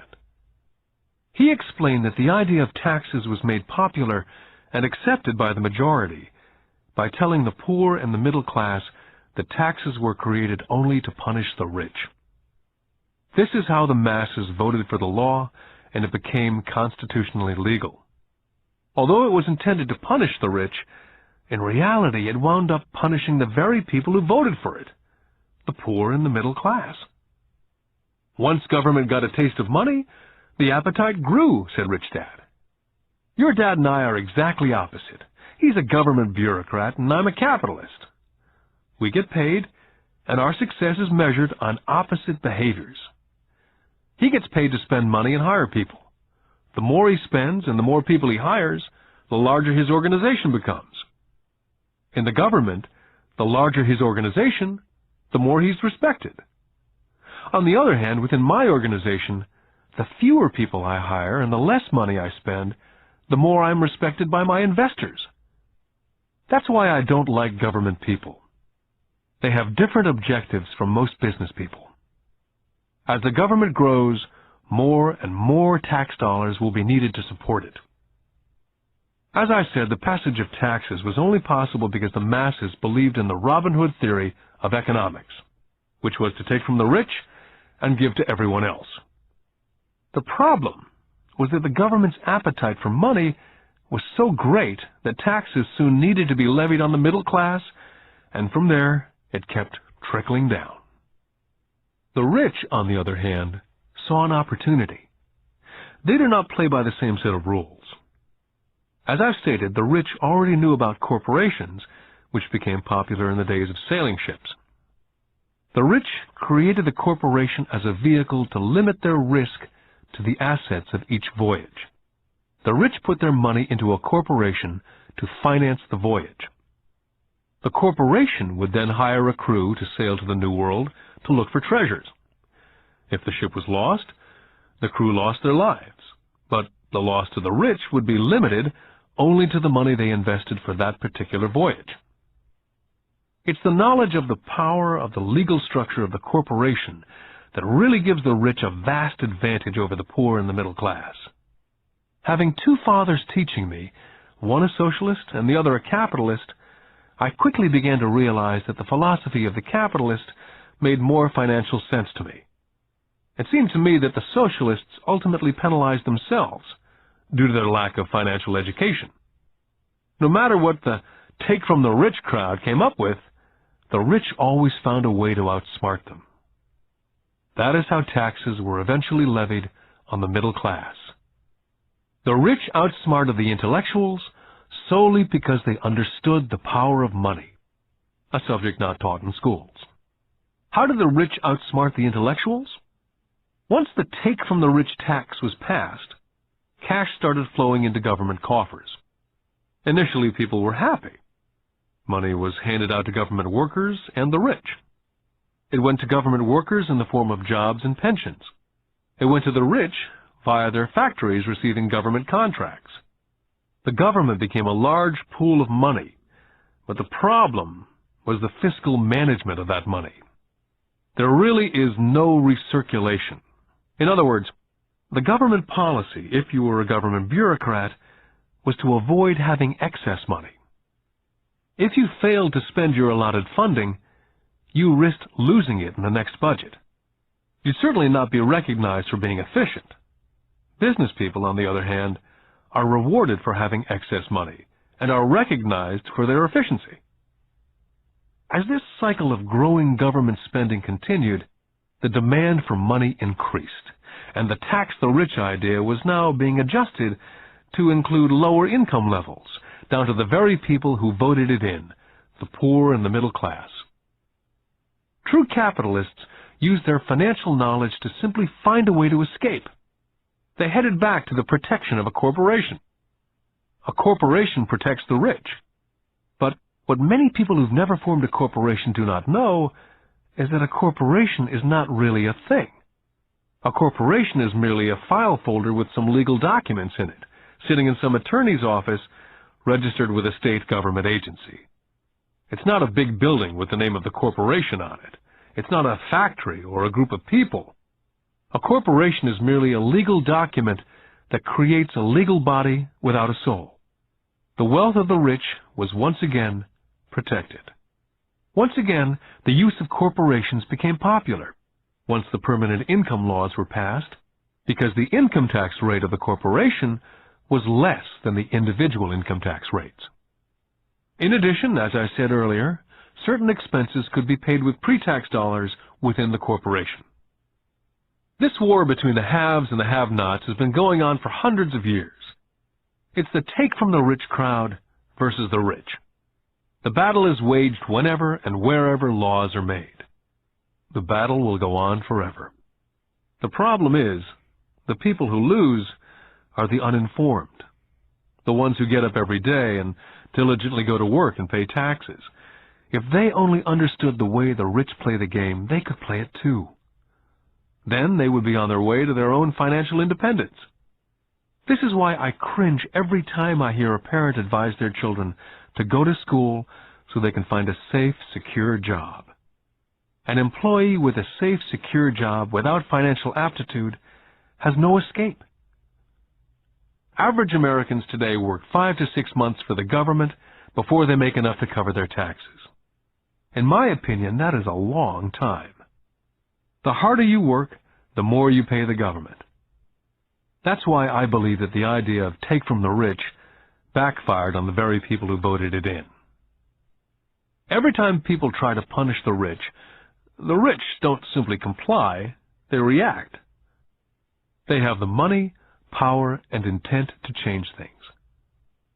They do not just sit there and voluntarily pay more taxes. They search for ways to minimize their tax burden. They hire smart attorneys and accountants and persuade politicians to change laws or create legal loopholes. They have the resources to effect change. The poor and the middle class do not have the same resources. They sit there and let the government's needles enter their arm and allow the blood donation to begin. Today, I'm constantly shocked at the number of people who pay more taxes or take fewer deductions simply because they are afraid of the government. And I do know how frightening and intimidating a government tax agent can be. I have had friends who have had their businesses shut down and destroyed, only to find out it was a mistake on the part of the government. I realize all that. But the price of working from January to mid-May is a high price to pay for that intimidation. My poor dad never fought back. My rich dad didn't either. He just played the game smarter, and he did it through corporations, the biggest secret of the rich. My highly educated dad always encouraged me to seek a good job with a strong corporation. He spoke of the virtues of working your way up the corporate ladder. He didn't understand that by relying solely on a paycheck from a corporate employer, I would be a docile cow ready for milking. When I told my rich dad of my father's advice, he only chuckled. "Why not own the ladder?" was all he said. As a young boy, I didn't understand what Rich Dad meant by owning my own corporation. It was an idea that seemed impossible and intimidating. Although I was excited by the idea, my youth would not let me envision the possibility that grown-ups would someday work for a company I would own. The point is, if not for my rich dad, I would have probably followed my educated dad's advice. It was merely the occasional reminder of my rich dad that kept the idea of owning my own corporation alive and kept me on a different path. By the time I was 15 or 16, I knew I was not going to continue down the path my educated dad was recommending. I did not know how I was going to do it, but I was determined not to head in the direction most of my classmates were heading. That decision changed my life. It was not until I was in my mid-20s that my rich dad's advice began to make more sense. I was just out of the Marine Corps and working for Xerox. I was making a lot of money, but every time I looked at my paycheck, I was always disappointed. The deductions were so large, and the more I worked, the greater the deductions. As I became more successful, my bosses talked about promotions and raises. It was flattering, but I could hear my rich dad asking me in my ear, "Who are you working for? Who are you making rich?" In 1974, while still an employee for Xerox, I formed my first corporation and began minding my own business. There were already a few assets in my asset column, but now I was determined to focus on making it bigger. Those paychecks with all the deductions made all the years of my rich dad's advice make total sense. I could see the future if I followed my educated dad's advice. Many employers feel that advising their workers to mind their own business is bad for business.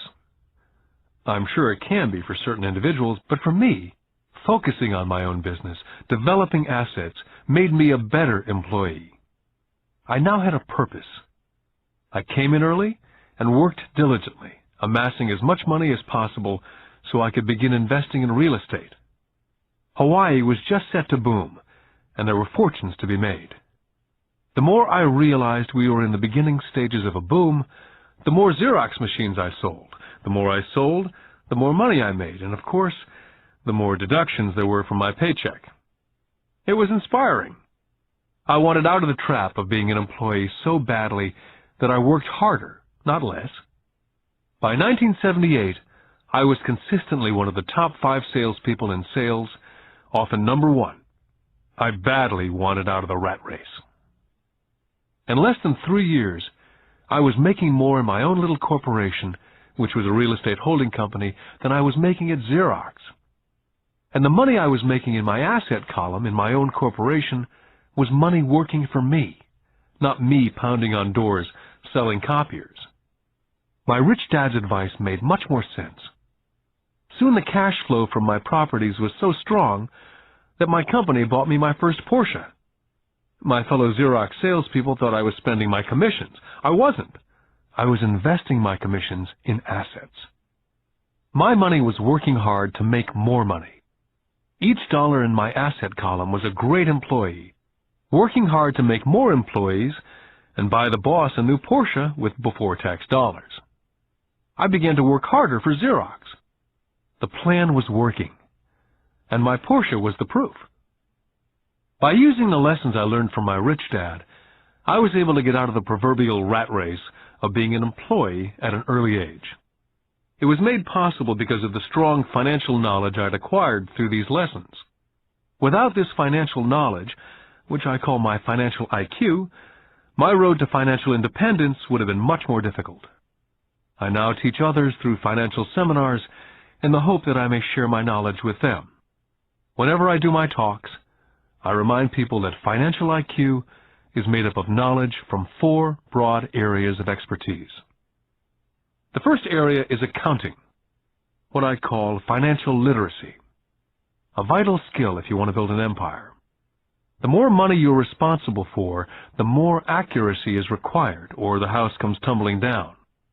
This is the left brain side, or the details. Financial literacy is the ability to read and understand financial statements. This ability allows you to identify the strengths and weaknesses of any business. The second is investing, what I call the science of making money. This involves strategies and formulas. This is the right brain side, or the creative side. Next, you must obtain expertise in understanding markets, the science of supply and demand. There's a need to know the technical aspects of the market, which is emotion-driven. The Tickle Me Elmo doll during Christmas 1996 is a case of technical or emotion-driven market. The other market factor is the fundamental or the economic sense of an investment. Does an investment make sense, or does it not make sense based on the current market conditions? Finally, you must understand the law. For instance, utilizing a corporation wrapped around the technical skills of accounting, investing, and markets can aid explosive growth. An individual with the knowledge of the tax advantages and protection provided by a corporation can get rich so much faster than someone who's an employee or a small business sole proprietor. It's like the difference between someone walking and someone flying. The difference is profound when it comes to long-term wealth. A corporation can do so many things that an individual cannot, like pay for expenses before it pays taxes. That is a whole area of expertise that is so exciting, but not necessary to get into unless you have sizable assets or a business. Employees earn and get taxed, and they try to live on what's left. A corporation earns, spends everything it can, and is taxed on anything that's left. It's one of the biggest legal tax loopholes that the rich use. They're easy to set up and are not expensive if you own investments that are producing good cash flow. For example, by owning your own corporation, car payments, insurance, repairs are company expenses. Most restaurant meals are partial expenses, and on and on. All are paid for legally with pre-tax dollars. Lesson 5. The Rich Invent Money. I've been teaching professionally since 1984. It's been a great experience and rewarding. It's also a disturbing profession, for I've taught thousands of individuals, and I see one thing in common in all of us, myself included.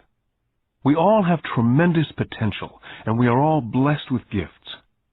Yet the one thing that holds all of us back is some degree of self-doubt. It's not so much the lack of technical information that holds us back, but more the lack of self-confidence. Some are more affected than others. Once we leave school, most of us know that it's not as much a matter of college degrees or good grades that count. In the real world, outside of academics, something more than just grades is required. I've heard it called guts, chutzpah, balls, audacity, bravado, cunning, daring, tenacity, and brilliance. This factor, whatever it's labeled, ultimately decides one's future much more than school grades. Inside each of us is one of these brave, brilliant, and daring characters. There's also the flip side of that character. People who could get down on their knees and beg if necessary. After a year in Vietnam as a Marine Corps pilot, I intimately got to know both of those characters inside of me. One is not better than the other. Yet as a teacher, I recognized that it was excessive fear and self-doubt that were the greatest detractors of personal genius. It broke my heart to see students know the answers, yet lack the courage to act on the answer. Often in the real world, it's not the smart that get ahead, but the bold. In my personal experience, your financial genius requires both technical knowledge as well as courage. If fear is too strong, the genius is suppressed. In my classes, I strongly urge students to learn to take risks, to be bold, to let their genius convert that fear into power and brilliance. It works for some and just terrifies others. I've come to realize that for most people, when it comes to the subject of money, they would rather play it safe. I've had to field questions such as, why take risks? Why should I bother developing my financial IQ? Why should I become financially literate? And I answer, just to have more options. There are huge changes up ahead. There will be 100 people like Bill Gates and hugely successful companies like Microsoft created every year, all over the world. And there also will be many more bankruptcies, layoffs, and downsizing. So why bother developing your financial IQ? Because if you do, you will prosper greatly. And if you don't, this period of time will be a frightening one. Land was wealth 300 years ago. So the person who owned the land owned the wealth. Then it was factories and production. And America rose to dominance. The industrialist owned the wealth. Today, it's information. And the person who has the most timely information owns the wealth. The problem is, information flies all around the world at the speed of light. The new wealth cannot be contained by boundaries and borders as lands and factories were. The changes will be faster and more dramatic. There will be a dramatic increase in the number of new multimillionaires. There also will be those who are left behind. Today I find so many people struggling, often working harder, simply because they cling to old ideas. They want things to be the way they were. They resist change. I know people who are losing their jobs or their houses, and they blame technology or the economy or their boss.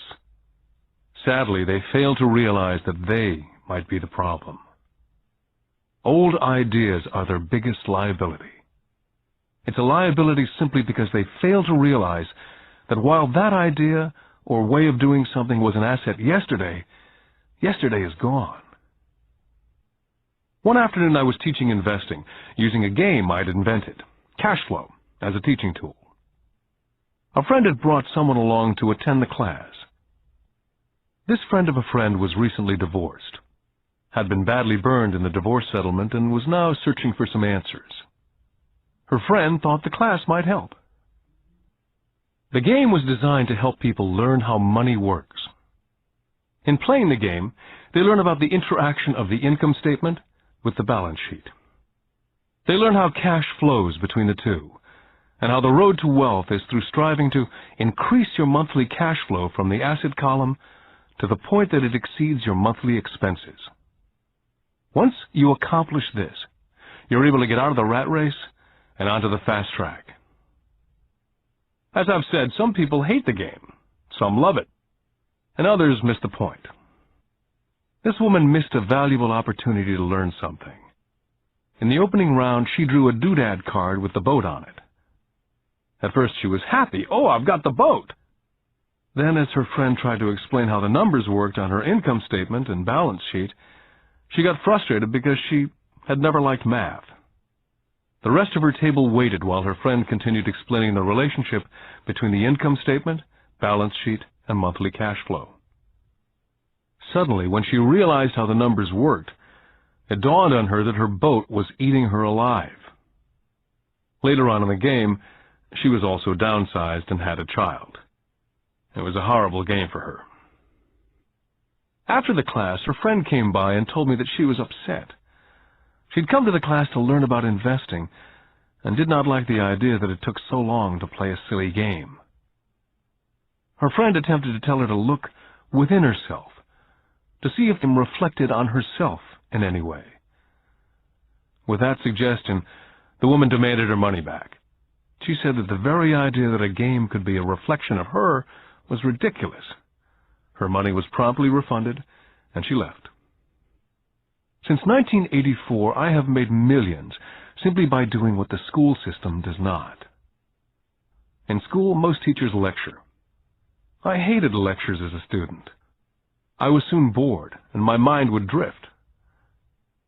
In 1984, I began teaching via games and simulations. I always encouraged adult students to look at games as reflecting back to what they know and what they needed to learn. Most importantly, a game reflects back on one's behavior. It's an instant feedback system. Instead of the teacher lecturing you, the game is feeding back a personalized lecture, custom-made just for you.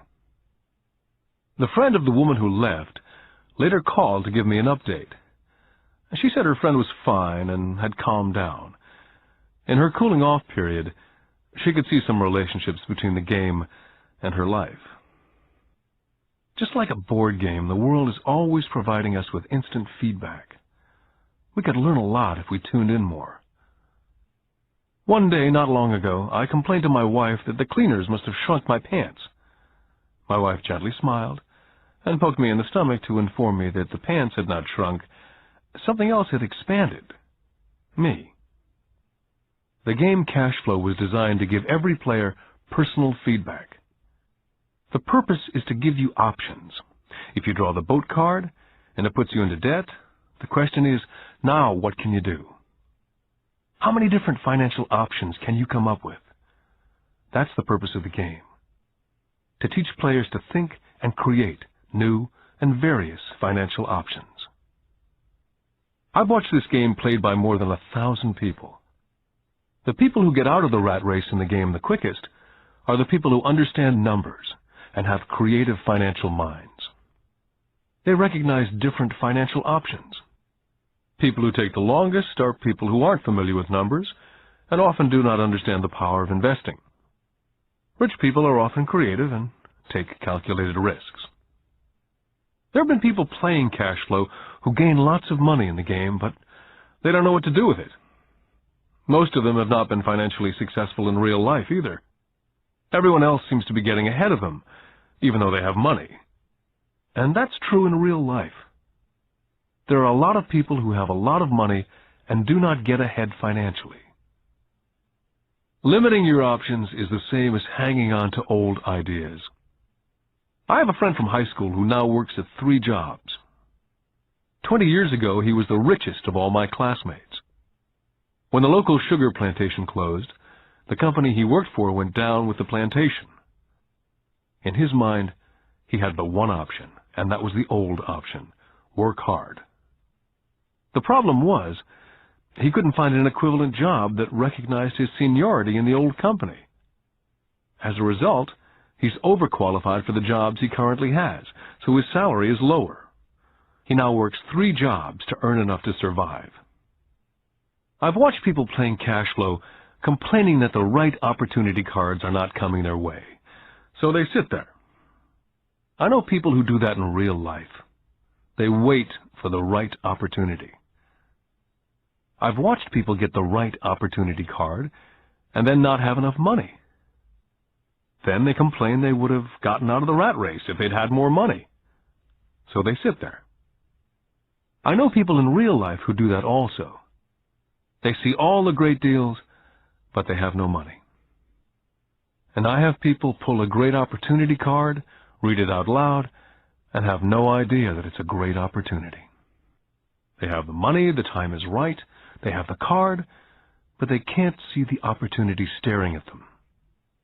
They fail to see how it fits into their financial plan for escaping the rat race. And I know more people like that than all the others combined. Most people have an opportunity of a lifetime flash right in front of them, and they fail to see it.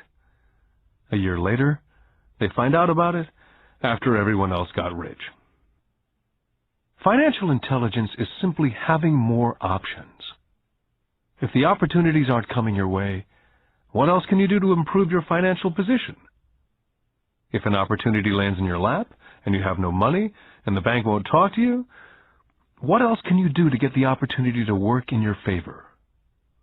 If your hunch is wrong and what you've been counting on doesn't happen, how can you turn a lemon into millions? That is financial intelligence.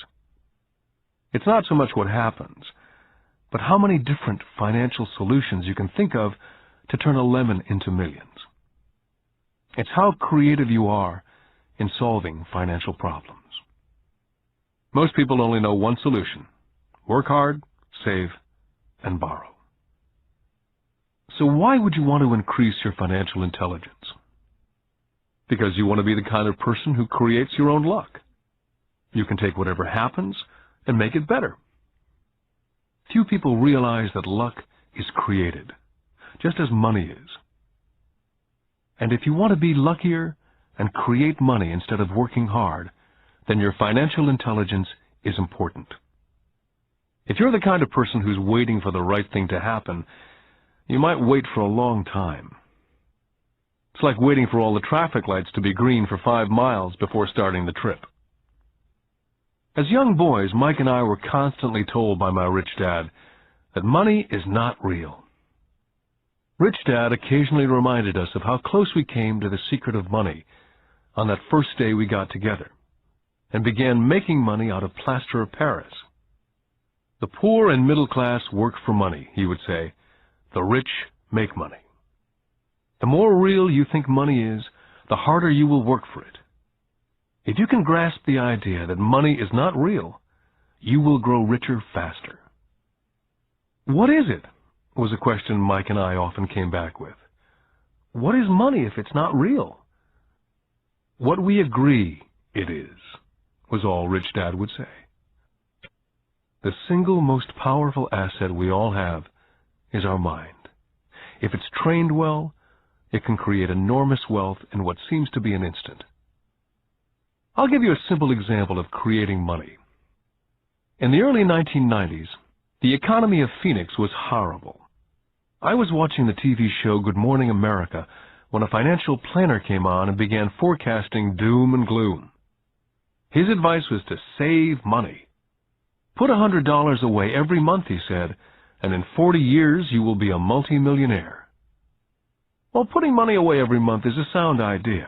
It is one option, the option most people subscribe to.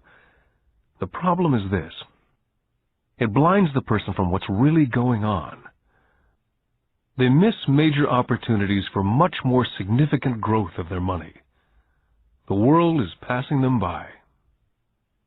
As I said, the economy was terrible at that time. For investors, this is the perfect market condition. A chunk of my money was in the stock market and in apartment houses. I was short of cash. Because everyone was giving stuff away, I was buying. I was not saving money, I was investing. My wife and I had more than $1 million in cash working in a market that was rising fast. It was the best opportunity to invest. The economy was terrible. I just could not pass up these small deals. Houses that were once $100,000 were now $75,000. But instead of shopping at the local real estate office, I began shopping at the bankruptcy attorney's office or the courthouse steps. In these shopping places, a $75,000 house could sometimes be bought for $20,000 or less. For $2,000, which was loaned to me from a friend for 90 days for $200, I gave an attorney a cashier's check as a down payment. While the acquisition was being processed, I ran an ad in the paper advertising a $75,000 house for only $60,000 and no money down. The phone rang hard and heavy. Prospective buyers were screened, and once the property was legally mine, all the prospective buyers were allowed to look at the house. It was a feeding frenzy. The house sold in a few minutes. I asked for a $2,500 processing fee, which they gladly handed over, and the escrow and title company took over from there. I returned the $2,000 to my friend with an additional $200. He was happy, the home buyer was happy, the attorney was happy, and I was happy. I'd sold a house for $60,000 that cost me $20,000. The $40,000 was created from money in my asset column in the form of a promissory note from the buyer. Total working time, 5 hours. During this depressed market, my wife and I were able to do 6 of these simple transactions in our spare time. While the bulk of our money was in larger properties in the stock market, we were able to create more than $190,000 in assets, notes at 10% interest, in those 6 buy, create, and sell transactions. That comes to approximately $19,000 a year income, much of it sheltered through our private corporation. Much of that $19,000 a year goes to pay for our company cars, gas, trips, insurance, dinners with clients, and other things. By the time the government gets a chance to tax that income, it's been spent on legally allowed pre-tax expenses. This was a simple example of how money is invented, created, and protected using financial intelligence. Ask yourself how long it would take to save $190,000. Would the bank pay you 10% interest on your money? And the note is good for 30 years. I hope they never pay me the $190,000. I have to pay a tax if they pay me the principal. And besides, $19,000 paid over 30 years is a little over $500,000 in income. The math is simple. You don't need algebra or calculus. I don't write much because the escrow company handles the legal transaction and the servicing of the payments. I have no roofs to fix or toilets to unplug because the owners do that. It's their house. Occasionally, someone does not pay, and that's wonderful because there are late fees, or they move out and the property is sold again. The court system handles that.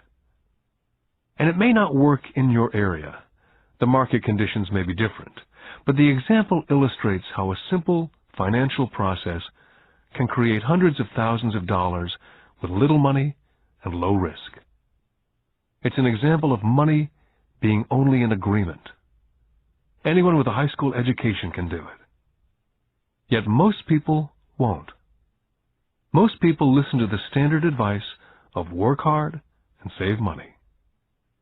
For about 30 hours of work, approximately $190,000 was created in the asset column, and no taxes were paid. Now you may understand why I silently shake my head when I hear parents say, "My child is doing well in school and receiving a good education." It may be good, but is it adequate? I know the above investment strategy is a small one. It's used to illustrate how small can grow into big. My success reflects the importance of a strong financial foundation, which starts with strong financial education. Financial intelligence is made up of these 4 main technical skills. Number 1, financial literacy, the ability to read numbers. Number 2, investment strategies, the science of making money. Number 3, the market, supply and demand. Alexander Graham Bell gave the market what it wanted, and AT&T was born. So did Bill Gates. A $75,000 house offered for $60,000 that cost $20,000 was also the result of seizing an opportunity created by the market. Somebody was buying and someone was selling. Number 4, the law.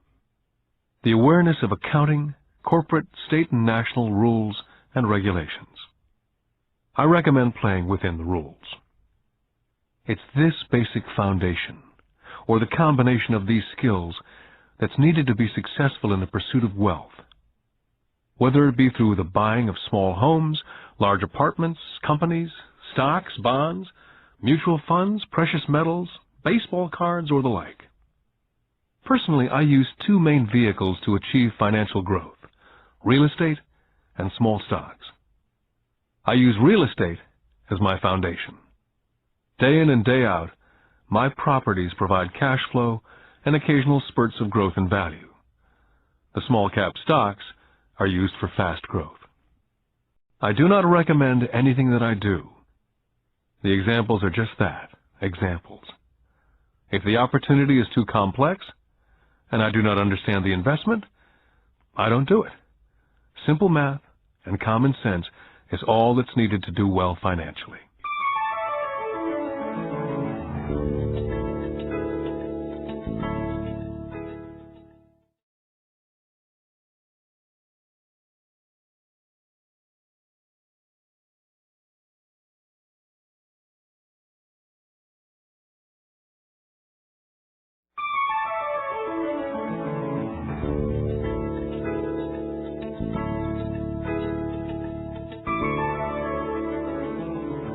Lesson 6. Work to learn. Don't work for money. In 1995, I granted an interview with a newspaper in Singapore. The young female reporter was on time, and the interview got underway immediately. We sat in the lobby of a luxurious hotel, sipping coffee and discussing the purpose of my visit to Singapore. I was to share the platform with Zig Ziglar. He was speaking on motivation, and I was speaking on the secrets of the rich. "Someday I'd like to be a best-selling author like you," she said. I'd seen some of the articles she'd written for the paper, and I was impressed. She had a tough, clear style of writing. Her articles held a reader's interest. "You have a great style," I said in reply. "What holds you back from achieving your dream?" "My work doesn't seem to go anywhere," she said quietly. "Everyone says that my novels are excellent, but nothing happens. So I keep my job with the paper. At least it pays the bills." "Do you have any suggestions?" "Yes, I do," I said brightly. "A friend of mine here in Singapore runs a school that trains people to sell.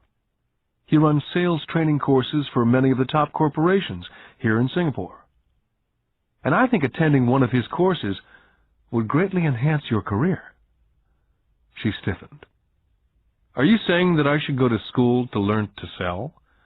I nodded. "I have a master's degree in English literature. Why would I go to school to learn to be a salesperson?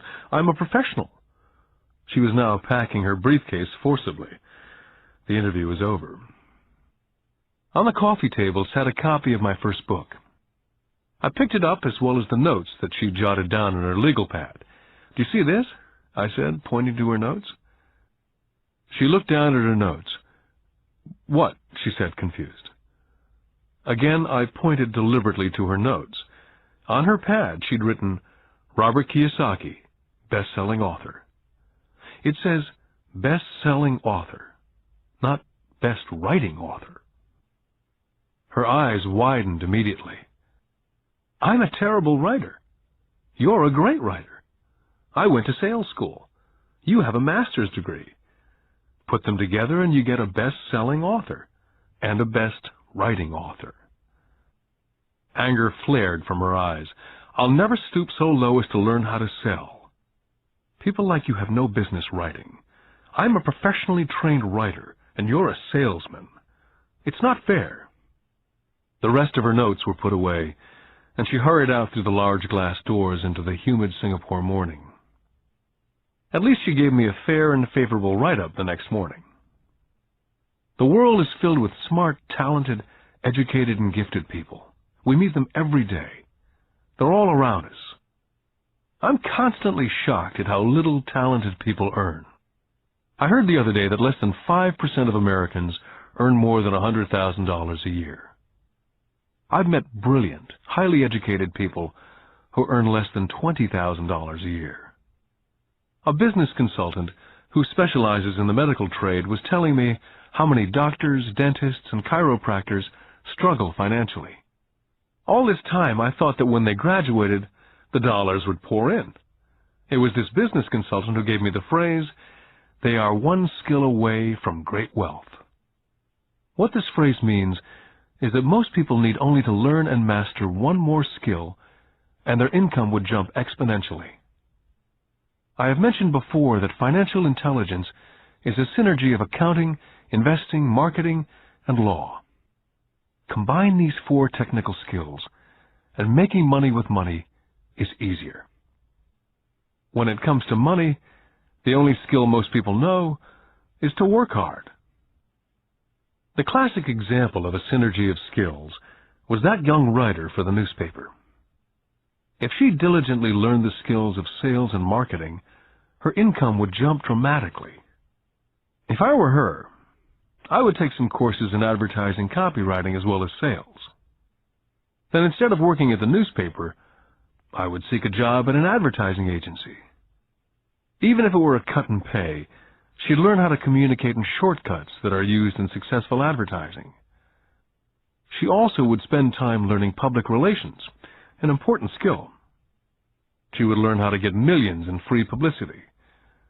Then at night and on weekends, she could be writing her great novel. When it was finished, she'd be better able to sell her book. Then in a short while, she could be a best-selling author. When I graduated from the U.S. Merchant Marine Academy in 1969, my educated dad was happy. Standard Oil of California had hired me for its oil tanker fleet. I was a third mate, and the pay was low compared with my classmates, but it was okay for a first real job after college. My starting pay was about $42,000 a year, including overtime, and I only had to work for 7 months. I had 5 months of vacation. If I'd wanted to, I could have taken the run to Vietnam with a subsidiary shipping company and easily doubled my pay instead of taking the 5 months vacation. I had a great career ahead of me, yet I resigned after 6 months with the company and joined the Marine Corps to learn how to fly. My educated dad was devastated. Rich Dad congratulated me. In school and in the workplace, the popular opinion is the idea of specialization. That is, in order to make more money or get promoted, you need to specialize. That is why medical doctors immediately begin to seek a specialty, such as orthopedics or pediatrics. The same is true for accountants, architects, lawyers, pilots, and others. My educated dad believed in the same dogma. That's why he was thrilled when he eventually achieved his doctorate. He often admitted that schools reward people who study more and more about less and less. Rich Dad encouraged me to do exactly the opposite. You want to know a little about a lot, was his suggestion. That's why for years I worked in different areas of his companies. For a while I worked in his accounting department. Although I would probably never have been an accountant, he wanted me to learn via osmosis. Rich Dad knew I would pick up jargon and a sense of what's important and what's not. I also worked as a busboy and construction worker, as well as in sales, reservations, and marketing. He was grooming Mike and me. That's why he insisted we sit in on the meetings with his bankers, lawyers, accountants, and brokers. He wanted us to know a little about every aspect of his empire. Educated Dad thought I went to school to learn to be a ship's officer. Rich Dad knew that I went to school to study international trade. So as a student, I made cargo runs navigating large freighters, oil tankers, and passenger ships to the Far East and the South Pacific. Rich Dad emphasized that I stay in the Pacific instead of taking ships to Europe, because he knew that the emerging nations were in Asia, not Europe. While most of my classmates, including Mike, were partying at their fraternity houses, I was studying trade, people, business styles and cultures in Japan, Taiwan, Thailand, Singapore, Hong Kong, Vietnam, Korea, Tahiti, Samoa, and the Philippines. I also was partying, but it was not in any frat house. I grew up rapidly. Educated Dad could not understand why I decided to quit and join the Marine Corps. I told him I wanted to learn to fly, but really I wanted to learn to lead troops. Rich Dad explained to me that the hardest part of running a company is managing people. He'd spent 3 years in the Army. My educated dad was draft exempt. Rich Dad told me of the value of learning to lead men into dangerous situations. Leadership is what you need to learn next, he said. If you're not a good leader, you'll get shot in the back, just like they do in business. Returning from Vietnam in 1973, I resigned my commission, even though I loved flying. I found a job with Xerox Corporation. I joined it for one reason, and it was not for the benefits. I was a shy person, and the thought of selling was the most frightening subject in the world. Xerox is one of the best sales training programs in America. Rich Dad was proud of me. My educated dad was ashamed. Being an intellectual, he thought that salespeople were below him. I worked with Xerox for 4 years, until I overcame my fear of knocking on doors and being rejected. Once I could consistently be in the top 5 in sales, I again resigned and moved on, leaving behind another great career with an excellent company. In 1977, I formed my first company. Rich Dad had groomed Mike and me to take over companies, so I now had to learn to form them and put them together. My first product, the nylon and Velcro wallet, was manufactured in the Far East and shipped to a warehouse in New York, near where I had gone to school. My formal education was complete, and it was time to test my wings. If I failed, I went broke. Rich Dad thought it best to go broke before 30. You still have time to recover, was his advice. On the eve of my 30th birthday, my first shipment left Korea for New York. Today, I still do business internationally, and as my rich dad encouraged me to do, I keep seeking the emerging nations. Today, my investment company invests in South America, Asia, Norway, and Russia. There's an old cliche that goes, JOB is an acronym for just over broke. And unfortunately, I would say that the saying applies to millions of people. Because school does not think financial intelligence is an intelligence, most workers live within their means. They work and they pay bills. There's another horrible management theory that goes, workers work hard enough to not be fired, and owners pay just enough so that workers won't quit. And if you look at the pay scales of most companies, again I would say there is a degree of truth in that statement. The net result is that most workers never get ahead. They do what they've been taught to do. Get a secure job. Most workers focus on working for pay and benefits that reward them in the short term, but is often disastrous in the long run. Instead, I recommend to young people to seek work for what they will learn more than what they will earn. Look down the road at what skills they want to acquire before choosing a specific profession, and before getting trapped in the rat race. When I speak to adults who want to earn more money, I always recommend the same thing. I suggest taking a long view of their life. Instead of simply working for the money and security, which I admit are important, I suggest they take a second job that will teach them a second skill. Often I recommend joining a network marketing company, also called multi-level marketing, if they want to learn sales skills. Some of these companies have excellent training programs that help people get over their fear of failure and rejection, which are the main reasons people are unsuccessful. Education is more valuable than money in the long run.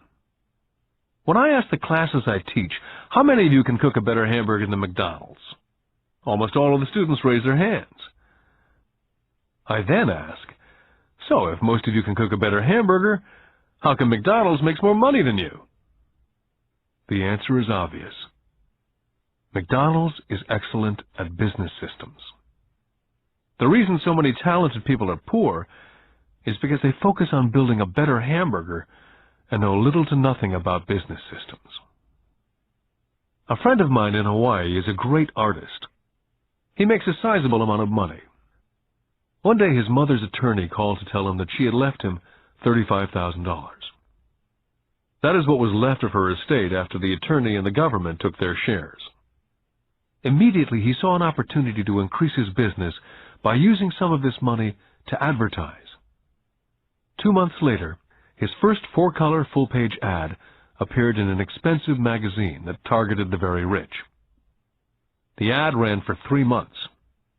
He received no replies from the ad, and all of his inheritance is now gone.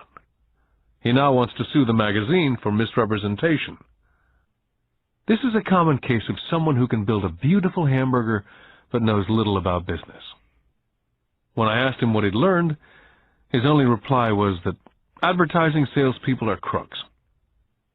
I then asked him if he'd be willing to take a course in sales and a course in direct marketing. His reply, "I don't have the time, and I don't want to waste my money." The world is filled with talented poor people. All too often they're poor or struggle financially or earn less than they're capable of, not because of what they know, but because of what they do not know. They focus on perfecting their skills at building a better hamburger rather than the skills of selling and delivering the hamburger. Maybe McDonald's does not make the best hamburger, but they are the best at selling and delivering a basic average burger. Poor Dad wanted me to specialize.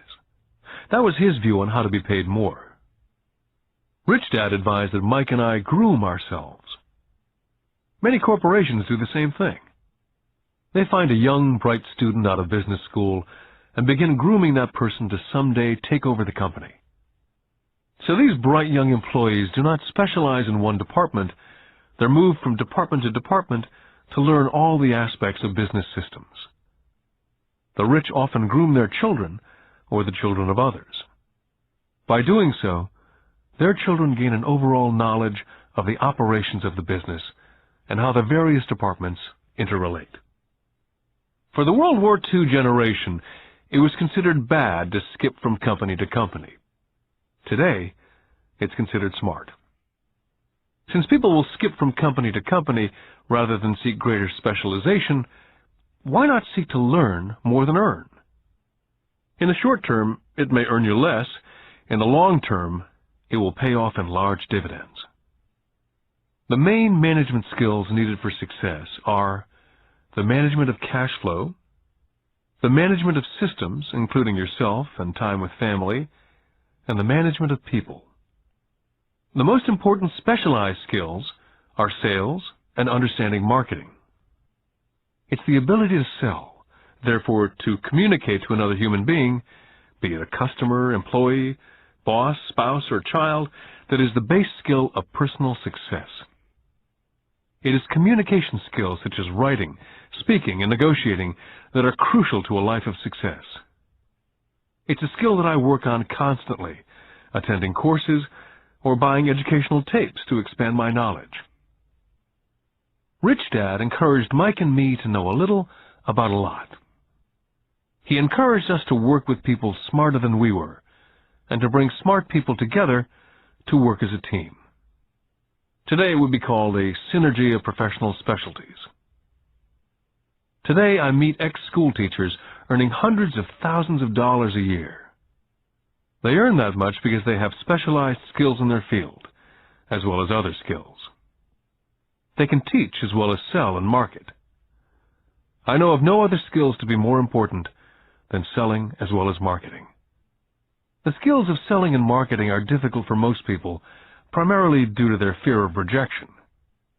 The better you are at communicating, negotiating, and handling your fear of rejection, the easier life is. Just as I advise that newspaper writer who wanted to become a best-selling author, I advise anyone else today. Being technically specialized has its strengths as well as its weaknesses. I have friends who are geniuses, but they cannot communicate effectively with other human beings. And as a result, their earnings are pitiful. I advise them to just spend a year learning to sell. And even if they earn nothing, their communication skills will improve. And that is priceless. Getting started. I wish I could say acquiring wealth was easy for me, but it wasn't. So in response to the question, how do I start, I offer the thought process I go through on a day-by-day basis. It really is easy to find great deals. I promise you that. It's just like riding a bike. After a little wobbling, it's a piece of cake. But when it comes to money, it's the determination to get through the wobbling that's a personal thing. To find million-dollar deals of a lifetime requires us to call on our financial genius. I believe that each of us has a financial genius within us. The problem is, our financial genius lies asleep, waiting to be called upon. It lies asleep because our culture has educated us into believing that the love of money is the root of all evil. It's encouraged us to learn a profession so we can work for money, but failed to teach us how to have money work for us. It taught us not to worry about our financial future. Our company or the government would take care of us when our working days are over. However, it's our children, educated in the same school system, who will end up paying for it. The message is still to work hard, earn money, and spend it. And when we run short, we can always borrow more. Unfortunately, 90% of the Western world subscribes to the above dogma simply because it's easier to find a job and work for money. If you're not one of the masses, I offer you the following 10 steps to awaken your financial genius. I simply offer you the steps I have personally followed. If you want to follow some of them, great. If you don't, make up your own. Your financial genius is smart enough to develop its own list. Step number 1. I need a reason greater than reality. If you ask most people if they would like to be rich or financially free, they would say yes. But then reality sets in. The road seems too long with too many hills to climb. It's easier just to work for money and hand the excess over to your broker. A reason or a purpose is a combination of wants and don't wants. When people ask me what my reason for wanting to be rich is, it's a combination of deep emotional wants and don't wants. I will list a few. First, the don't wants, for they create the wants. I don't want to work all my life. I don't want what my parents aspired for, which was job security and a house in the suburbs. I don't like being an employee. Now the wants. I want to be free to travel the world and live in a lifestyle I love. I want to be young when I do this. I want to simply be free. I want control over my time and my life. I want money to work for me. Those are deep-seated emotional reasons. What are yours? As I said, I wish I could say it was easy. It wasn't. But it wasn't hard either. But without a strong reason or purpose, anything in life is hard. Step number 2. I choose daily. The power of choice. That is the main reason people want to live in a free country. We want the power to choose. Financially, with every dollar we get in our hands, we hold the power to choose our future to be rich, poor, or middle class. Our spending habits reflect who we are. Poor people simply have poor spending habits. Most people choose not to be rich. For 90% of the population, being rich is too much of a hassle. So they invent sayings that go, "I'm not interested in money," or "I'll never be rich," or "I don't have to worry, I'm still young," or "When I make some money, then I'll think about my future," or "My husband, wife handles the finances." The problem with those statements is they rob the person who chooses to think such thoughts of two things. One is time, which is your most precious asset, and 2 is learning. Just because you have no money, it shouldn't be an excuse to not learn. But that is a choice we all make daily. The choice of what we do with our time, our money, and what we put in our heads. That is the power of choice. All of us have choice.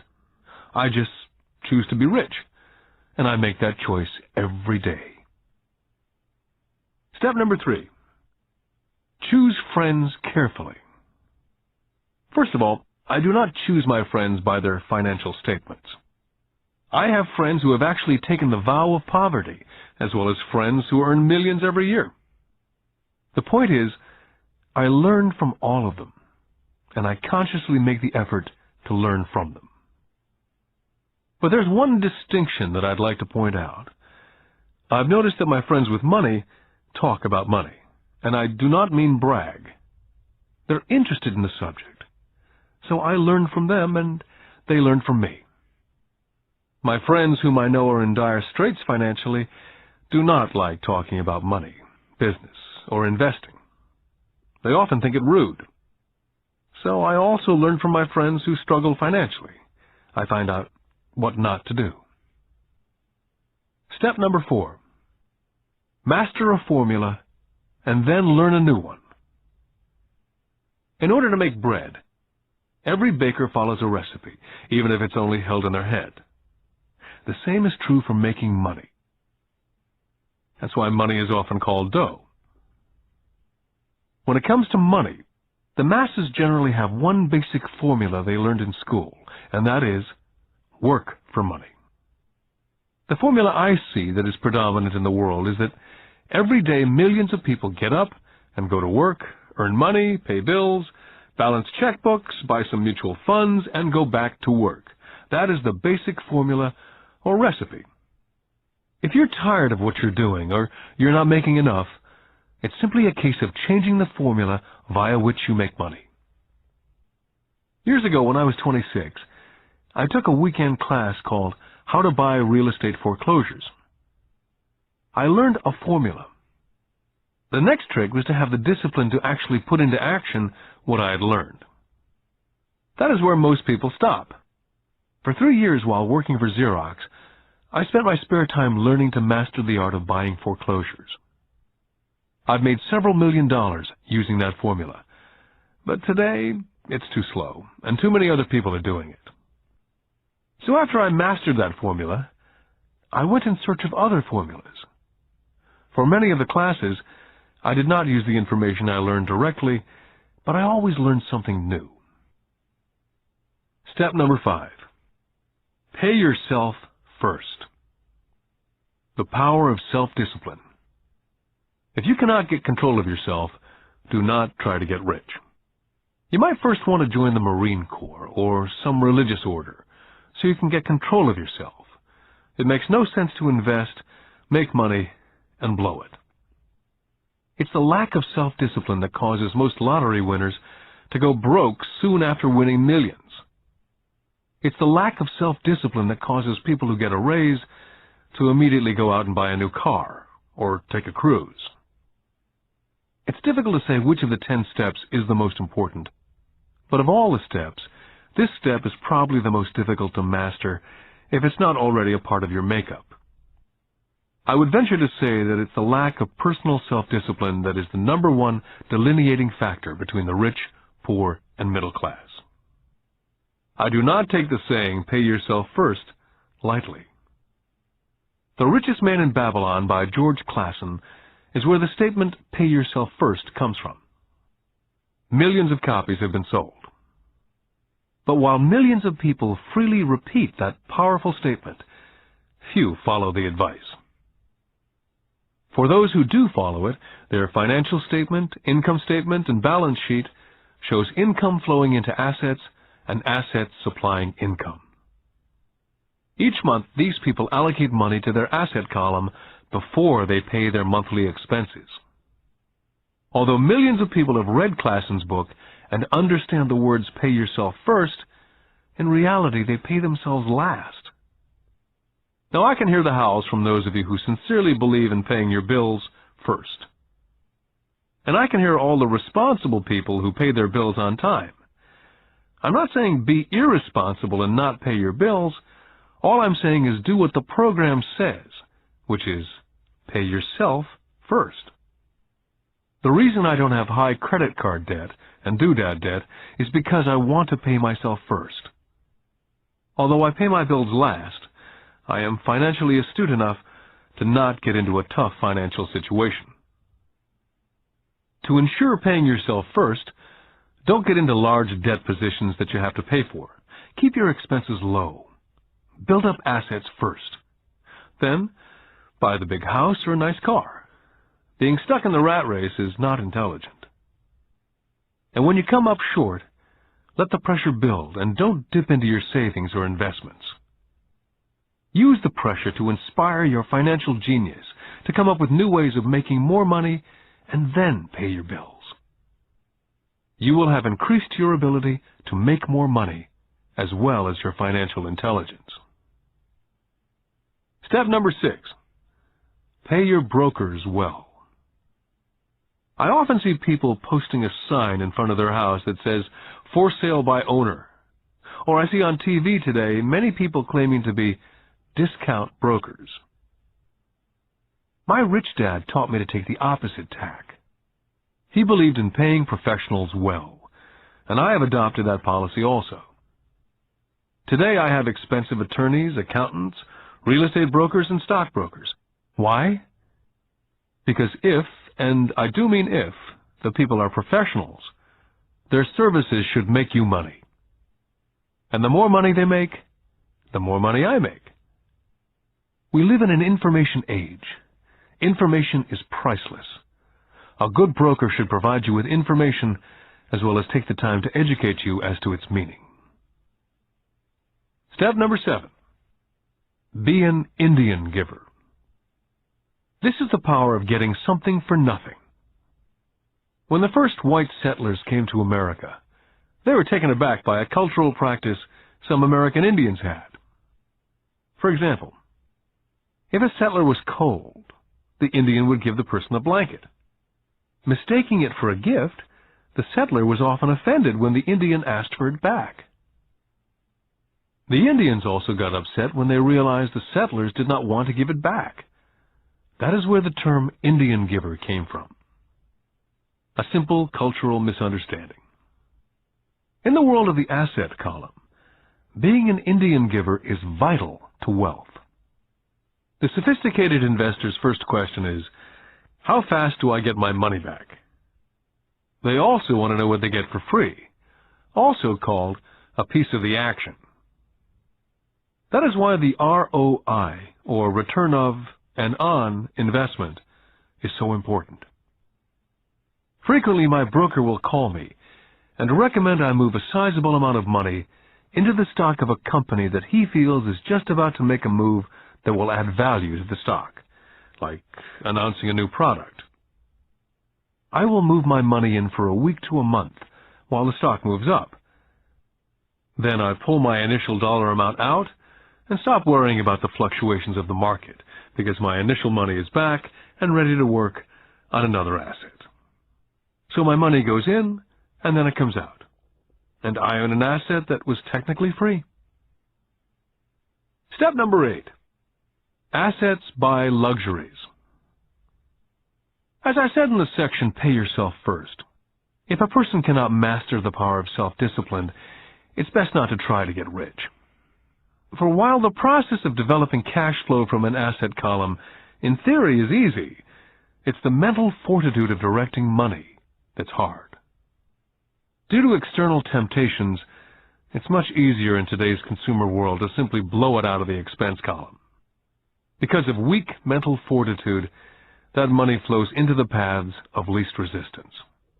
That is the cause of poverty and financial struggle. I love my luxuries as much as anyone else. The difference is, some people buy their luxuries on credit. It's the keep up with the Joneses trap.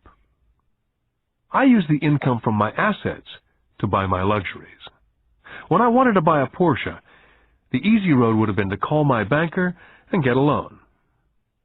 Instead of choosing to focus in the liability column, I chose to focus in the asset column. As a habit, I use my desire to consume to inspire and motivate my financial genius to invest. Too often today, we focus on borrowing money to get the things we want, instead of focusing on creating money. One is easier in the short term, but harder in the long term. It's a bad habit that we as individuals and as a nation have gotten into. Remember, the easy road often becomes hard, and the hard road often becomes easy. The earlier you can train yourself and those you love to be masters of money, the better. Money is a powerful force. Unfortunately, people use the power of money against them. If your financial intelligence is low, money will run all over you. It will be smarter than you. If money is smarter than you, you will work for it all your life. Step number 9. The need for heroes. When I was a kid, I greatly admired Willie Mays, Hank Aaron, Yogi Berra. They were my heroes. As a kid playing Little League, I wanted to be just like them, I treasured their baseball cards. I wanted to know everything about them. I knew the stats, the RBI, the ERAs, their batting averages, how much they got paid, and how they came up from the minors. I wanted to know everything because I wanted to be just like them. Every time, as a 9 or 10-year-old kid, when I stepped up to bat or played first base or catcher, it wasn't me. I was Yogi or Hank. It's one of the most powerful ways we learn that we often lose as adults. We lose our heroes. We lose our naivete. I have new heroes as I grow older. I have golf heroes such as Peter Jacobsen, Fred Couples, and Tiger Woods. I copy their swings and do my best to read everything I can about them. I also have heroes such as Donald Trump, Warren Buffett, Peter Lynch, George Soros, and Jim Rogers. In my older years, I know their stats, just like I knew the ERAs and RBI of my baseball heroes. I follow what Warren Buffett invests in and read anything I can about his point of view on the market. I read Peter Lynch's book to understand how he chooses stocks. And I read about Donald Trump, trying to find out how he negotiates and puts deals together. Just as I was not me when I was up to bat, when I'm in the market or I'm negotiating a deal, I am subconsciously acting with the bravado of Trump. Or when analyzing a trend, I look at it as though Peter Lynch were doing it. By having heroes, we tap into a tremendous source of raw genius. But heroes do more than simply inspire us. Heroes make things look easy. It's the making it look easy that convinces us to want to be just like them. If they can do it, so can I. Step number 10. Teach and you shall receive. Both of my dads were teachers. My rich dad taught me a lesson I've carried all my life, and that was the necessity of being charitable or giving. My educated dad gave a lot by the way of time and knowledge, but almost never gave money. As I said, he usually said that he would give when he had some extra money. Of course, there was rarely any extra. My rich dad gave money as well as education. He believed firmly in tithing. If you want something, you first need to give, he would always say. When he was short of money, he simply gave money to his church or to his favorite charity. If I could leave one single idea with you, it's that idea. Whenever you feel short or in need of something, give what you want first, and it will come back in buckets. That's true for money, a smile, love, friendship. I know it's often the last thing a person may want to do, but it's always worked for me. I just trust that the principle of reciprocity is true, and I give what I want. My rich dad would often say, poor people are more greedy than rich people. He would explain that if a person was rich, that person was providing something that other people wanted. In my life, over all these years, whenever I felt needy or short of money or short of help, I simply went out and found in my heart what I wanted and decided to give it first. And when I gave, it always came back. It reminds me of the story of the guy sitting with firewood in his arms on a cold, freezing night, and he's yelling at the pot-bellied stove, "When you give me some heat, then I'll put some wood in." And when it comes to money, love, happiness, sales, and contacts, all one needs to remember is first to give what you want, and it will come back in droves. My poor dad taught teachers, and he became a master teacher. My rich dad always taught young people his way of doing business. In retrospect, it was their generosity with what they knew that made them smarter. There are powers in this world that are much smarter than we are. You can get there on your own, but it's easier with the help of the powers that be. All you need to be is generous with what you have, and the powers will be generous with you. Take action. All of you were given two great gifts, your mind and your time. It is up to you to do what you please with both. With each dollar bill that enters your hand, you and only you have the power to determine your destiny. Spend it foolishly, you choose to be poor. Spend it on liabilities, you join the middle class. Invest it in your mind and learn how to acquire assets, and you will be choosing wealth as your goal and your future. The choice is yours and only yours. With every day, with every dollar, you decide to be rich, poor, or middle class. Choose to share this knowledge with your children, and you choose to prepare them for the world that awaits. No one else will. You and your children's future will be determined by choices you make today, not tomorrow.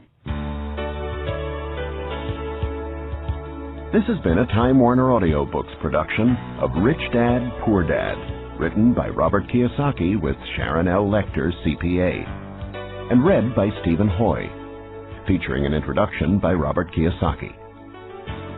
Executive producer, Maya Thomas. Produced and directed by John Brunette. Text abridged by John Whitman. Text edited by William Whittington. Production coordinated by Daniel Metcalf. Rich Dad, Poor Dad is also available in paperback from Warner Business Books.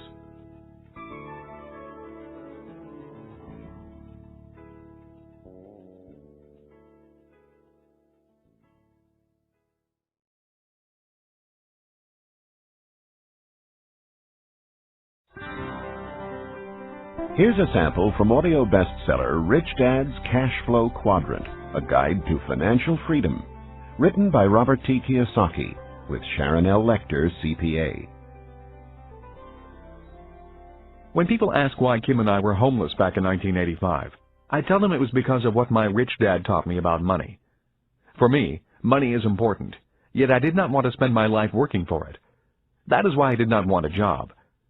If we were going to be responsible citizens, Kim and I wanted to have our money work for us rather than spend our lives physically working for money. That is why the cash flow quadrant is so important. It distinguishes between the different ways in which money is generated. There are ways of being responsible and creating money other than physically working for it.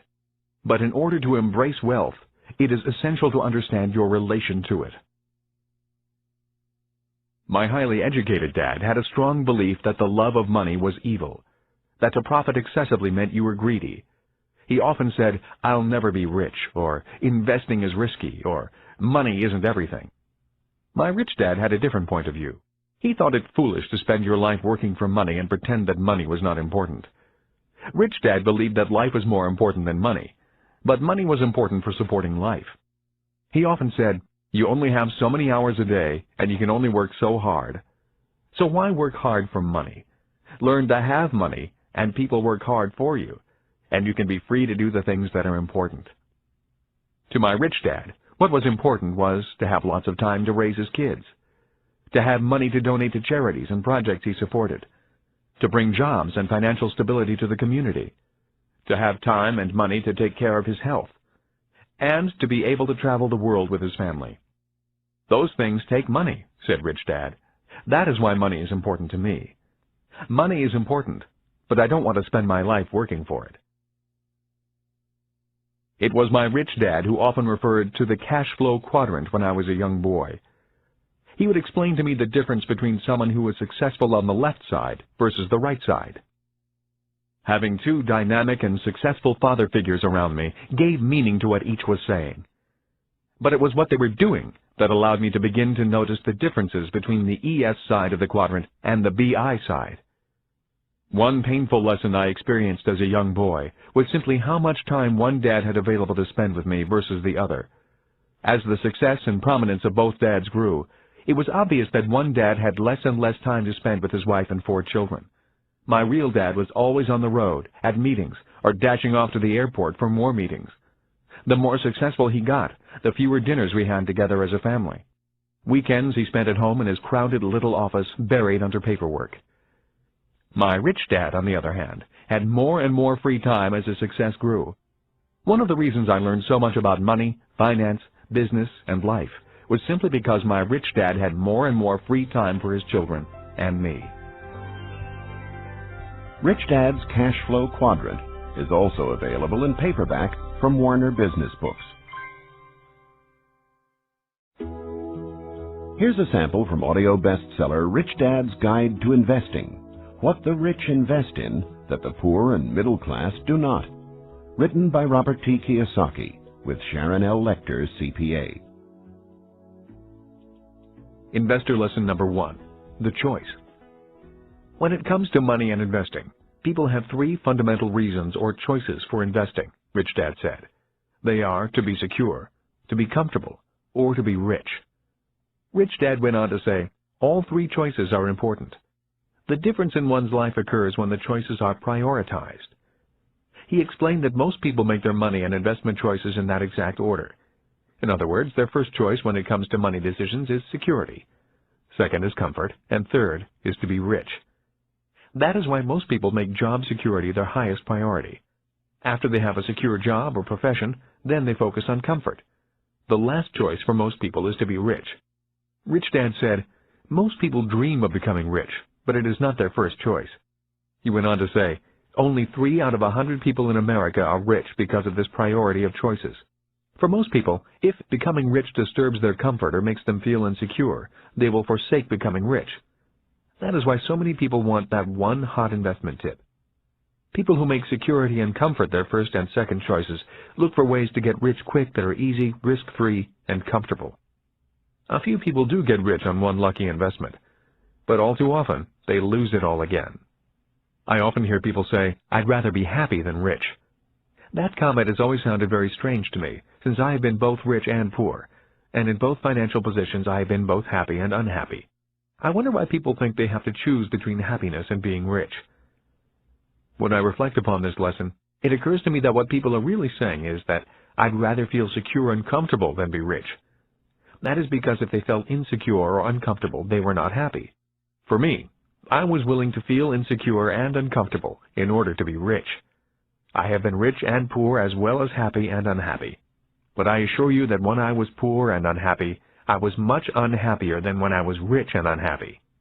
I have also never understood the statement, money does not make you happy. While there is some truth in it, I have always noticed that when I have money, I feel pretty good. The other day I found a $10 bill in my jeans pocket. Even though it was only $10, it felt great finding it. Receiving money has always felt better than receiving a bill for money I owe. At least that is my experience with money. I feel happy when it comes in and sad when it leaves me.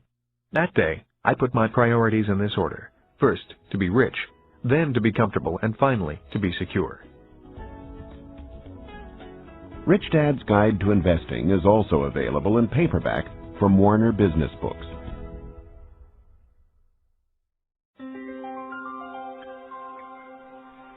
Here's a sample from Rich Dad's Rich Kid, Smart Kid, giving your children a financial head start. The latest book from the New York Times best-selling authors Robert T. Kiyosaki and Sharon L. Lechter, CPA. When I was a little boy, my rich dad often said, money is an idea. He would go on to say, money can be anything you want it to be. If you say, I'll never be rich, then the chances are you'll never be rich. If you say, I can't afford it, then chances are you can't. My smart dad said much the same about education. Is it possible that every child is born with the potential to be rich and smart? This program is about fostering and preserving that possibility. Both my dads were great teachers. Both men were smart men. But they were not smart in the same subjects, and they did not teach the same things. Yet as different as they were, both dads believed the same things about all kids. Both dads believed all kids are born smart and all kids are born rich. They both believed a child learns to be poor and learns to believe that he or she is less smart than other kids. Both dads were great teachers because they believed in bringing out the genius that each child is born with. In other words, they did not believe in putting knowledge in. They believed in bringing the child's genius out. Both my dads were great teachers because they rarely tried to cram their ideas into my head. They often said very little, waiting instead for me to ask when I wanted to know something. Or they asked me questions, seeking to find out what I knew, rather than simply telling me what they knew. And not to forget the moms. My mom was a great teacher and role model also. She was my teacher for unconditional love, kindness, and the importance of caring for other people. I once heard that boys marry women just like their moms, and I would say that is true for me. My wife Kim is also an extremely kind and loving person. I did not know my best friend Mike's mom very well. Yet the times I was over at their home, Mike's mother was also very kind and attentive to what we were doing. Although a very private person, she was always interested in what Mike and I were learning at school and in the business. I could tell she was a great life partner for Mike's dad.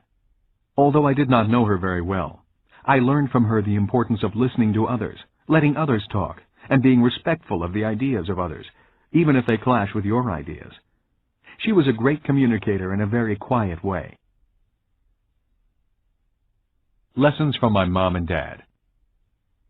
The number of single-parent families I see today concerns me. Having both a mom and a dad as teachers was important in my development.